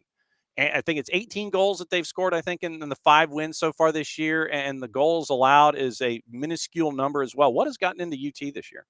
I have no idea. Honestly, I think sometimes when you're building programs, though, and I can only have conjecture on this, is that you work for this for years. And then maybe there's a player or two that just is that extra that you need, whether it's a defensive player or a goal scorer, that is the extra you need as you've been building to take you over the top. And I think that's what they're experiencing right now. They've been good for a couple of years. They've been competitive and they've caused problems throughout the SEC, and they've been able to do that. But this year is something completely different. So I think they're really just reaping the rewards of a lot of work with Joe Kurt over the years, but also adding in a couple players here and there has to help. Oklahoma out of the blocks at 6-0. You look at Oklahoma, South Carolina's 5-0-1. Kentucky's out of the blocks at 5-1 as well. You got a lot of teams that are over 500 taking advantage of the non-conference schedule. When you look at the other unbeatens like in Oklahoma, is that 6-0 just because of competition? Did they set themselves up to get into an ease into conference play? What's up with Oklahoma going 6-0? You're killing me with this SEC talk. No, I'm just kidding. I'm kidding. I'm going to the ACC in a second, so I'm totally messing. I'm kidding. I had to give you a hard time.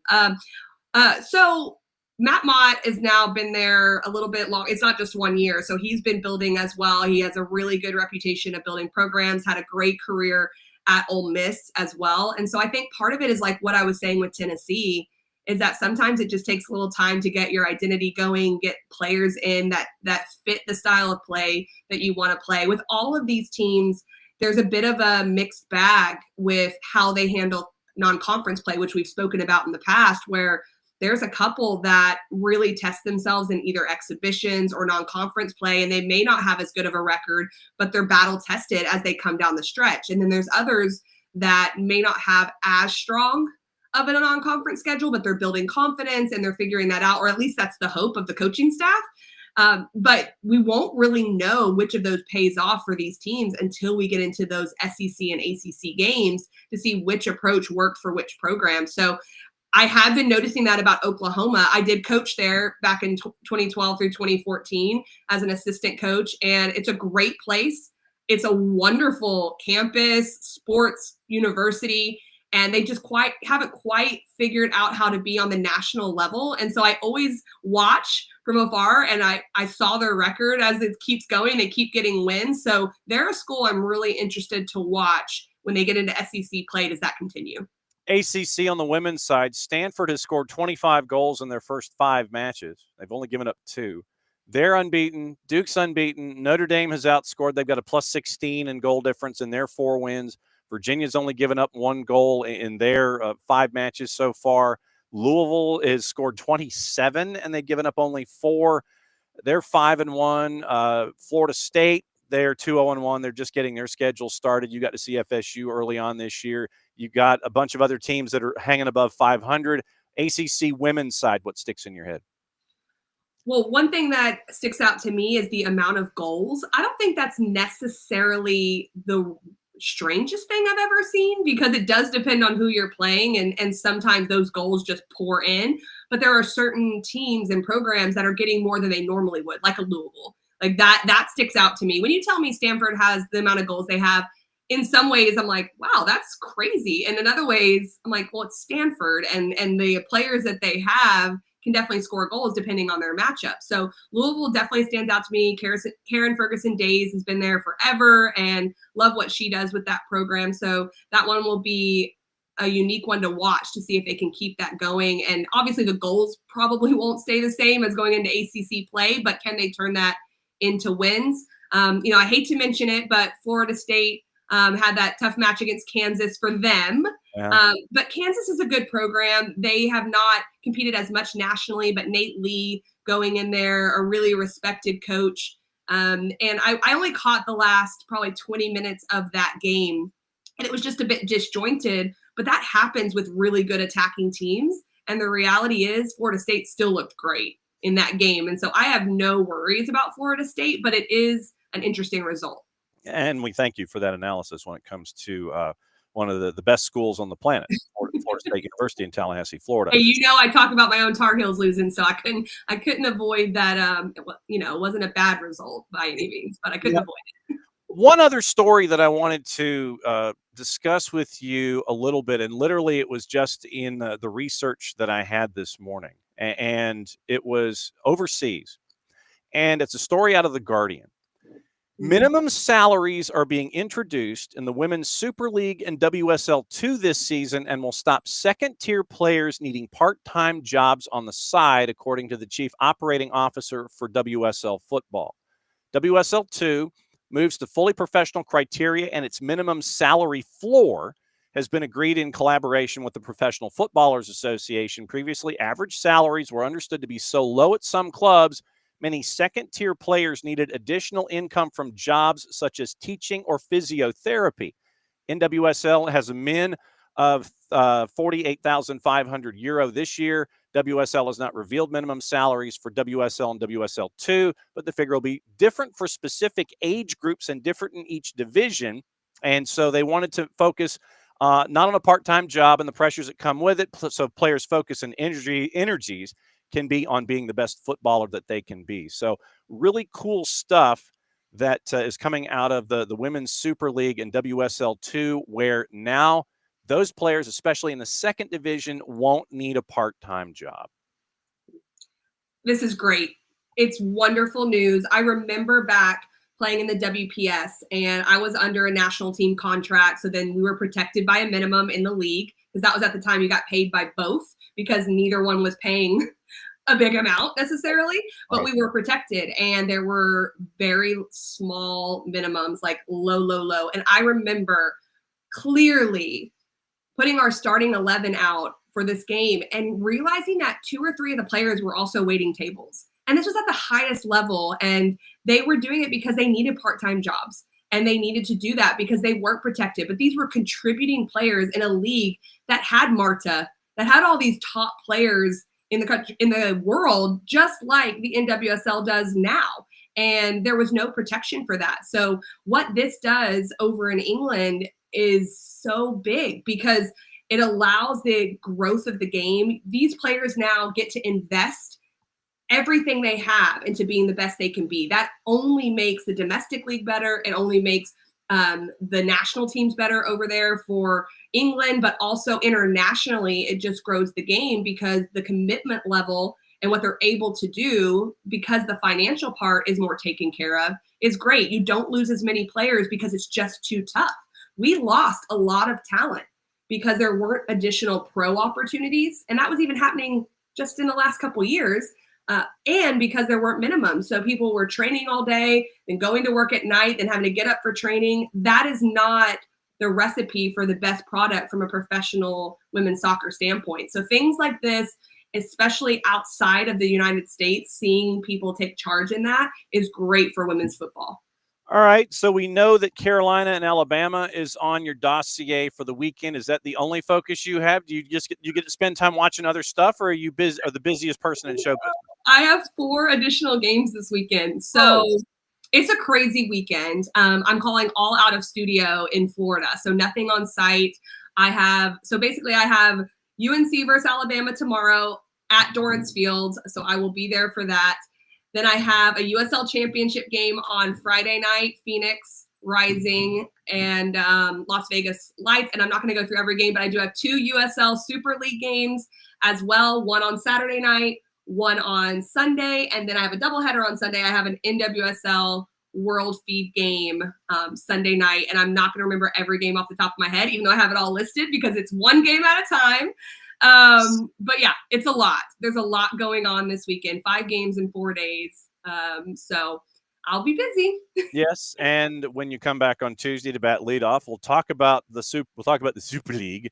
We'll talk about NWSL. We'll talk about college and whatever else is on your mind, because busy weekends mean that we have jammed segments with you. Sounds good. As always, it's great to see you. Glad that you are not in a hotel encased in concrete and having to go to a local establishment to try to get a Wi-Fi signal. Thanks for your patience. I appreciate it. And the Wednesday slot, I appreciate that. No, it's all good. So be good, be safe, have fun calling matches. We'll catch up with you on Tuesday, and we'll knock it all down and build it all back up. Thanks for dropping by. You always do. Sounds good. Bye. There goes Kacey. And so Kacey D, she's busy. Man, she is busy. Literally. It is. So she's got the USL Super League, USL Championship, NWSL, and college. And so when she comes back on bat and lead off on Tuesday, then we'll discuss all of that stuff with Kacey D. So that is one of the busiest people in show business. And the fact that we can try and grab onto the comet that is Kacey White and try to grab onto her and see what's going on and find out what's going on in all of the different leagues that she's in. And that's why we wanted to bring Kacey in, because of all of the different leagues that she covers. And it's always fun to get her perspectives on leagues that we don't get a whole lot of coverage in, and to get her expertise in here has always been a plus. So it's great to have Kacey D as a part of our coverage in NWSL, USL Super League, USL Championship, college game, SEC, ACC, all the things. So there you go. All right, let's go into what to watch, where to watch it, how to watch it, and what you can hang on to today, because today is going to be a very, very busy and impactful day on a bunch of things, and we'll get into juice boxes here coming up in just a little bit. Denny Bwanga's Gabon is playing at 11 o'clock on the Plus, World Cup qualifying against the Seychelles, and also USL Championship, Hartford and Indy, League One, Westchester Richmond, Greenville, and the Portland Hearts of Pine. Those are on ESPN+. Women's, it is CONCACAF W Champions Cup, Washington and Vancouver's at 7 on CBS Sports Network. ESPN Plus has that. And Chorrillo and Club America at 9 o'clock. Paramount Plus, CONCACAF W Champions Cup. They are simulcasting both. Peacock has the Super League. It is Brooklyn and Spokane at 7 o'clock. That, once again, on Peacock in the Super League. Tomorrow is when you get all the World Cup qualifying going on. You've got stuff in the afternoon, stuff in the evening. FS2, CBS Sports Network, Fox Deportes, Universo has your CONMEBOL death match. And so Universo's got a couple of matches. World Cup qualifying on the Plus, you have 2, 4, 6, 8, 10 matches in World Cup qualifying on the Plus. You've got Fox Soccer Plus with it. You got Fubo with it. MLS Next Pro is tomorrow with a couple of matches. Crown Legacy, Carolina Core. That's a big one for Atlanta United, too. We'll keep an eye on that one as well. Paramount Plus has 2 matches in World Cup qualifying. Pay-per-view has information on CONMEBOL Deathmatch. They've got the big 3 in pay-per-view there. Also on the board, it is on Peacock. It is Argentina, Venezuela, Brazil, and Chile. That's all tomorrow, and then you've got more on Friday and all that kind of stuff. So it's a very, very busy week when it comes to qualifying for the World Cup. But right now, Seychelles and Gabon, that is for those of you that want to see Denis Bouanga chasing after the Seychelles in Mauritius. And I have to actually look up where Mauritius is and find out what's going on with that. But that's World Cup qualifying starting today and drifting through the remainder of the week as well. So very, very cool stuff there. West Ham's official fan advisory board has issued a vote of no confidence in the club board, signed from FAB, from the fan advisory board, signed by 11 supporters groups. Hammers United is urging resignations sent to the shareholders David Sullivan, Vanessa Gold, Daniel Kretinsky, and Tripp Smith, made public today. Cites an aging, uncompetitive squad as one example of sustained failure on behalf of executive management since the club won Conference League and sold Declan Rice to Arsenal. Hammers United is calling for a boycott of next month's home match against Brentford, described by West Ham as the club's primary mechanism for formal consultation and engagement. So it is a long letter, and understood that it is some surprise at West Ham the timing of the letter. Sources said a positive and constructive meeting was held with the FAB 3 days before the start of the season. Nothing was raised by the fan representatives present then. But now you've had what's been going on. And so the Hammers United is saying that they want folks to resign from the board. And so you've got, you have all of that fun that's attached to the front office with West Ham. So they're looking for a change in management, and they haven't said anything about Graham Potter, who's already gotten the dreaded vote of confidence. So he is he's not on a hot seat, but he's on a hot seat. So there you go. In Dutch football, Vitesse Arnhem, they get a reprieve that reinstates them into the Dutch league.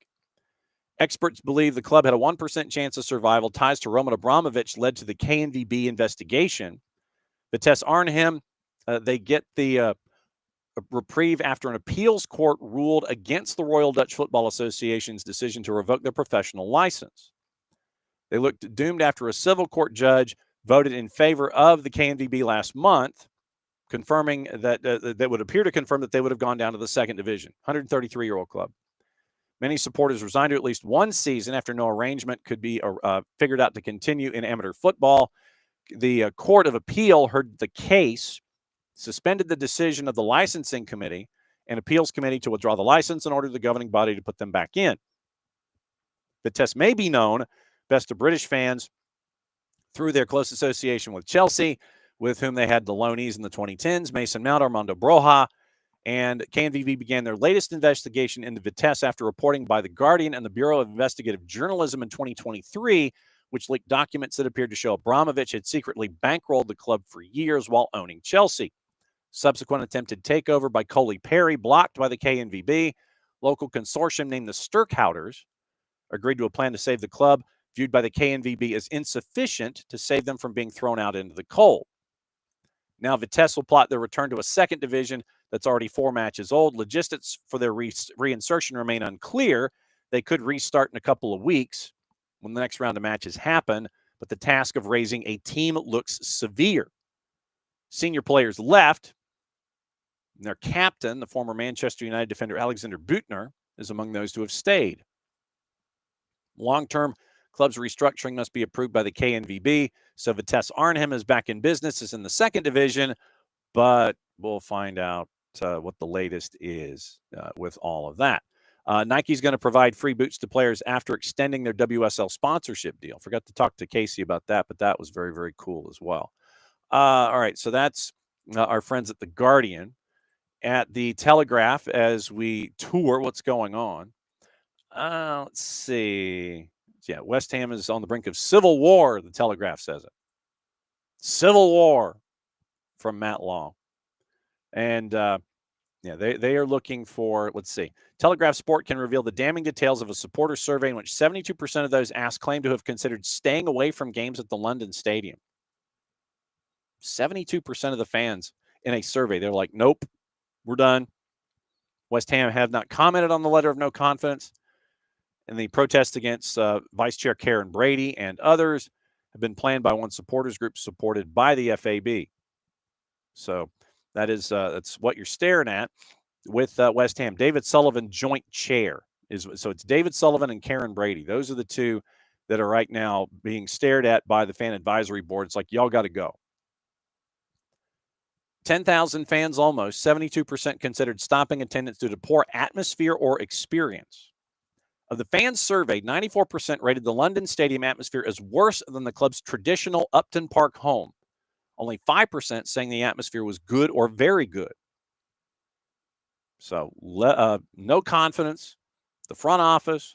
West Ham fans want resignations. Chaos at West Ham. Chaos, I say. And so that's what you're staring at with them. All right, so let's see if there's anything going on. I got 2 more places to look. We'll see what else is going on today. Yeah, fine, whatever. Apparently, Sunderland outspent PSG in the Premier League's £3.2 billion transfer window. So, you're sitting there and you're going, let's just outspend PSG. But that's something that I had not anticipated. Outspending PSG. The FA is not going to appeal against the Lucas Paquetá verdict at West Ham.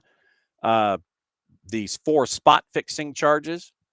Written reasons for the committee's decision in the case published Wednesday afternoon. Sanctions in relation to 2 charges which were found proven, relating to an alleged failure to cooperate with the FA investigation decided by the commission at the earliest opportunity. It had been alleged Paquetá deliberately attempted to receive a card in 4 Premier League matches between November 22 and August of 23, but the charges were found not proven. Aaron Wan-Bissaka is in line to make his DR Congo debut after accepting a call-up for the 2 2026 qualifiers. So Wan-Bissaka is there. Naif Aguerd from West Ham is on a permanent deal with Marseille. Spent last season on loan at Real Sociedad. West Ham signed Aguerd from Rennes for a fee of around £30 million in 2022. 61 appearances for the Hammers, made the Conference League in 2023.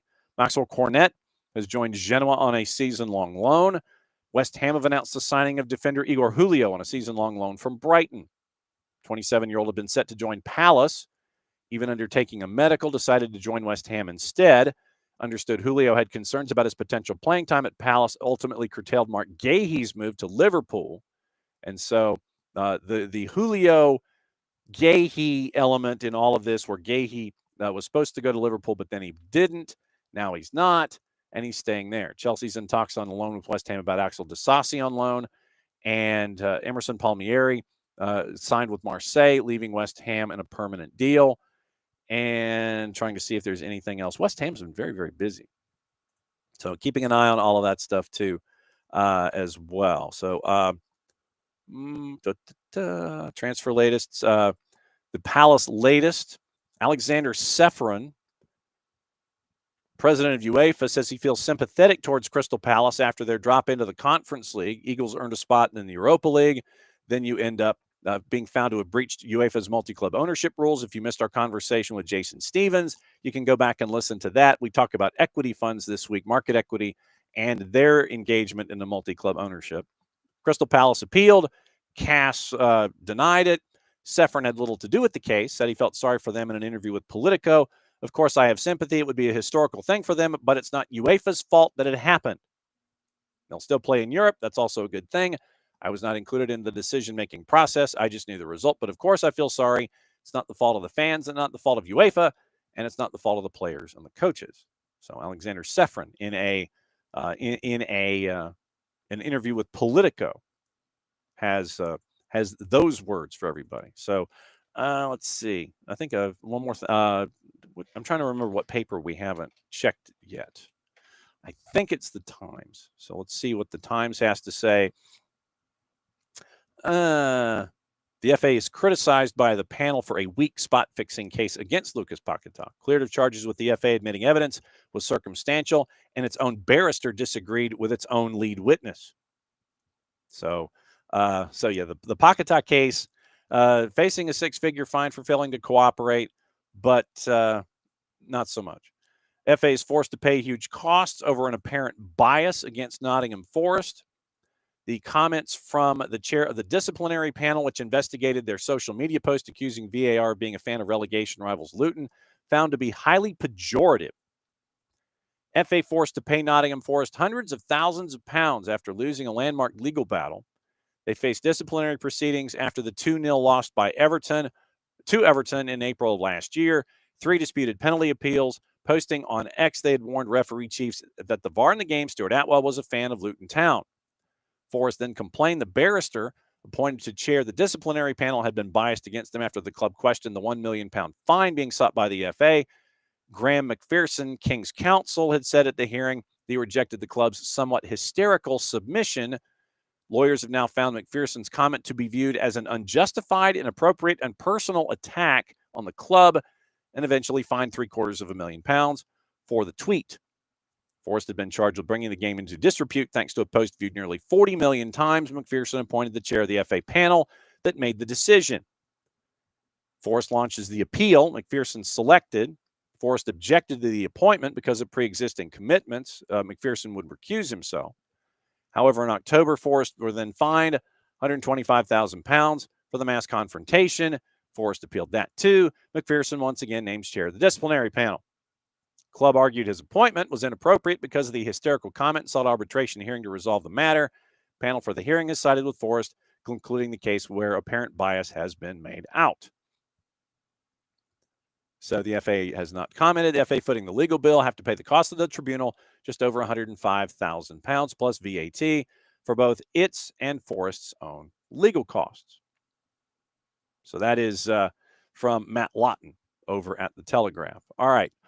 Tomorrow, once again, actually, let me say hi to everybody before we get out of here. I haven't said hi to anybody today. So let's go to the top of the order and say hi to everybody before we get out of here. So hi, Abby. Hi, Michael. Morning, Alex. Morning. Let's see. Morning, Abby. Morning, Alex. Morning, Abby. Morning, David. David came in Children's Church Day for the Inter-Miami shenanigans. Absolutely true for Messi and friends. Morning, 4-card.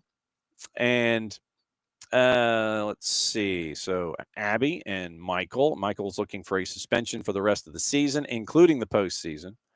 But still thinking that New York won't do anything. Then Abby's looking for, once again, another shirt to be made, worn by our fans for the makeup match. Morning, Ropes. Morning, Michael. Morning, Abby. Morning, Catalucci. Catalucci's like, dude, Cornette won the Europa Conference with West Ham, and I haven't seen him play for West Ham since. Yikes. So that's what's on everybody's mind this morning. Once again, remember tomorrow, Power Hour. Hour number 2 is Nino and Nico. We're going to talk about what we discussed with the Sudamericana, thoughts that maybe the match gets finished between Universidad de Chile and the match that we were talking about. Hang on. Who is it? It's like I've lost my mind. I can't quite think of who it was. So the Copa Sudamericana match that we had a lot of discussion about looks like it might be played at a neutral site and away from everyone. Empty house, neutral site between Independiente and Universidad de Chile. Concrete possibility, neutral ground in another country behind closed doors. The Copa Sudamericana match we talked about a couple weeks ago. So keep an eye on that. We'll talk to Nino about that. We'll talk to Nino about transfers. Talked about transfers that went boom, and we'll talk to him about everything going on in CONMEBOL. And we'll also talk to Nico about what's going on, and maybe a little CONMEBOL with him, and obviously Major League Soccer and Seattle, Leagues Cup, all the things. So that is tomorrow. Hour number 1 is wide open, and we'll talk about things because there will be things to talk about. Once again, Friday we'll catch up with our friends from Major League Soccer. 9:30 on Friday, hopefully catch up with our friends from Beyond Goals Mentoring. And we also have Dan Orlowitz joining us from Tokyo on Monday. And we will discuss USMNT and Japan, the second friendly in this international window for the USMNT. So Dan will be joining us from Japan. We're going to talk to him late Sunday night, which is Monday morning there, and we'll air it on Monday morning here. So Dan Orlowitz is joining us to discuss USMNT and Japan going on. All right, that's another day. Back in a little less than 22. And I'm going to find out later today if I have jury duty tomorrow afternoon. So we'll find out about that too. Got a call on after 5:30 the night before you're scheduled to appear, according to the postcard I got in the mail. So we'll see if I have jury duty tomorrow afternoon as a part of all of this. Anyway, another go-round of SDH AM. Thanks for dropping by. Thanks to KCD. Thanks to Jarrett. Thanks to Dylan. Thanks to Tyler. And thanks to you for coming by and being a part of it every single day. Mucho Platiel, play it safe. Since it is the end of the show, that means I get to do this. Back at it again, 9:05 tomorrow morning. See you later.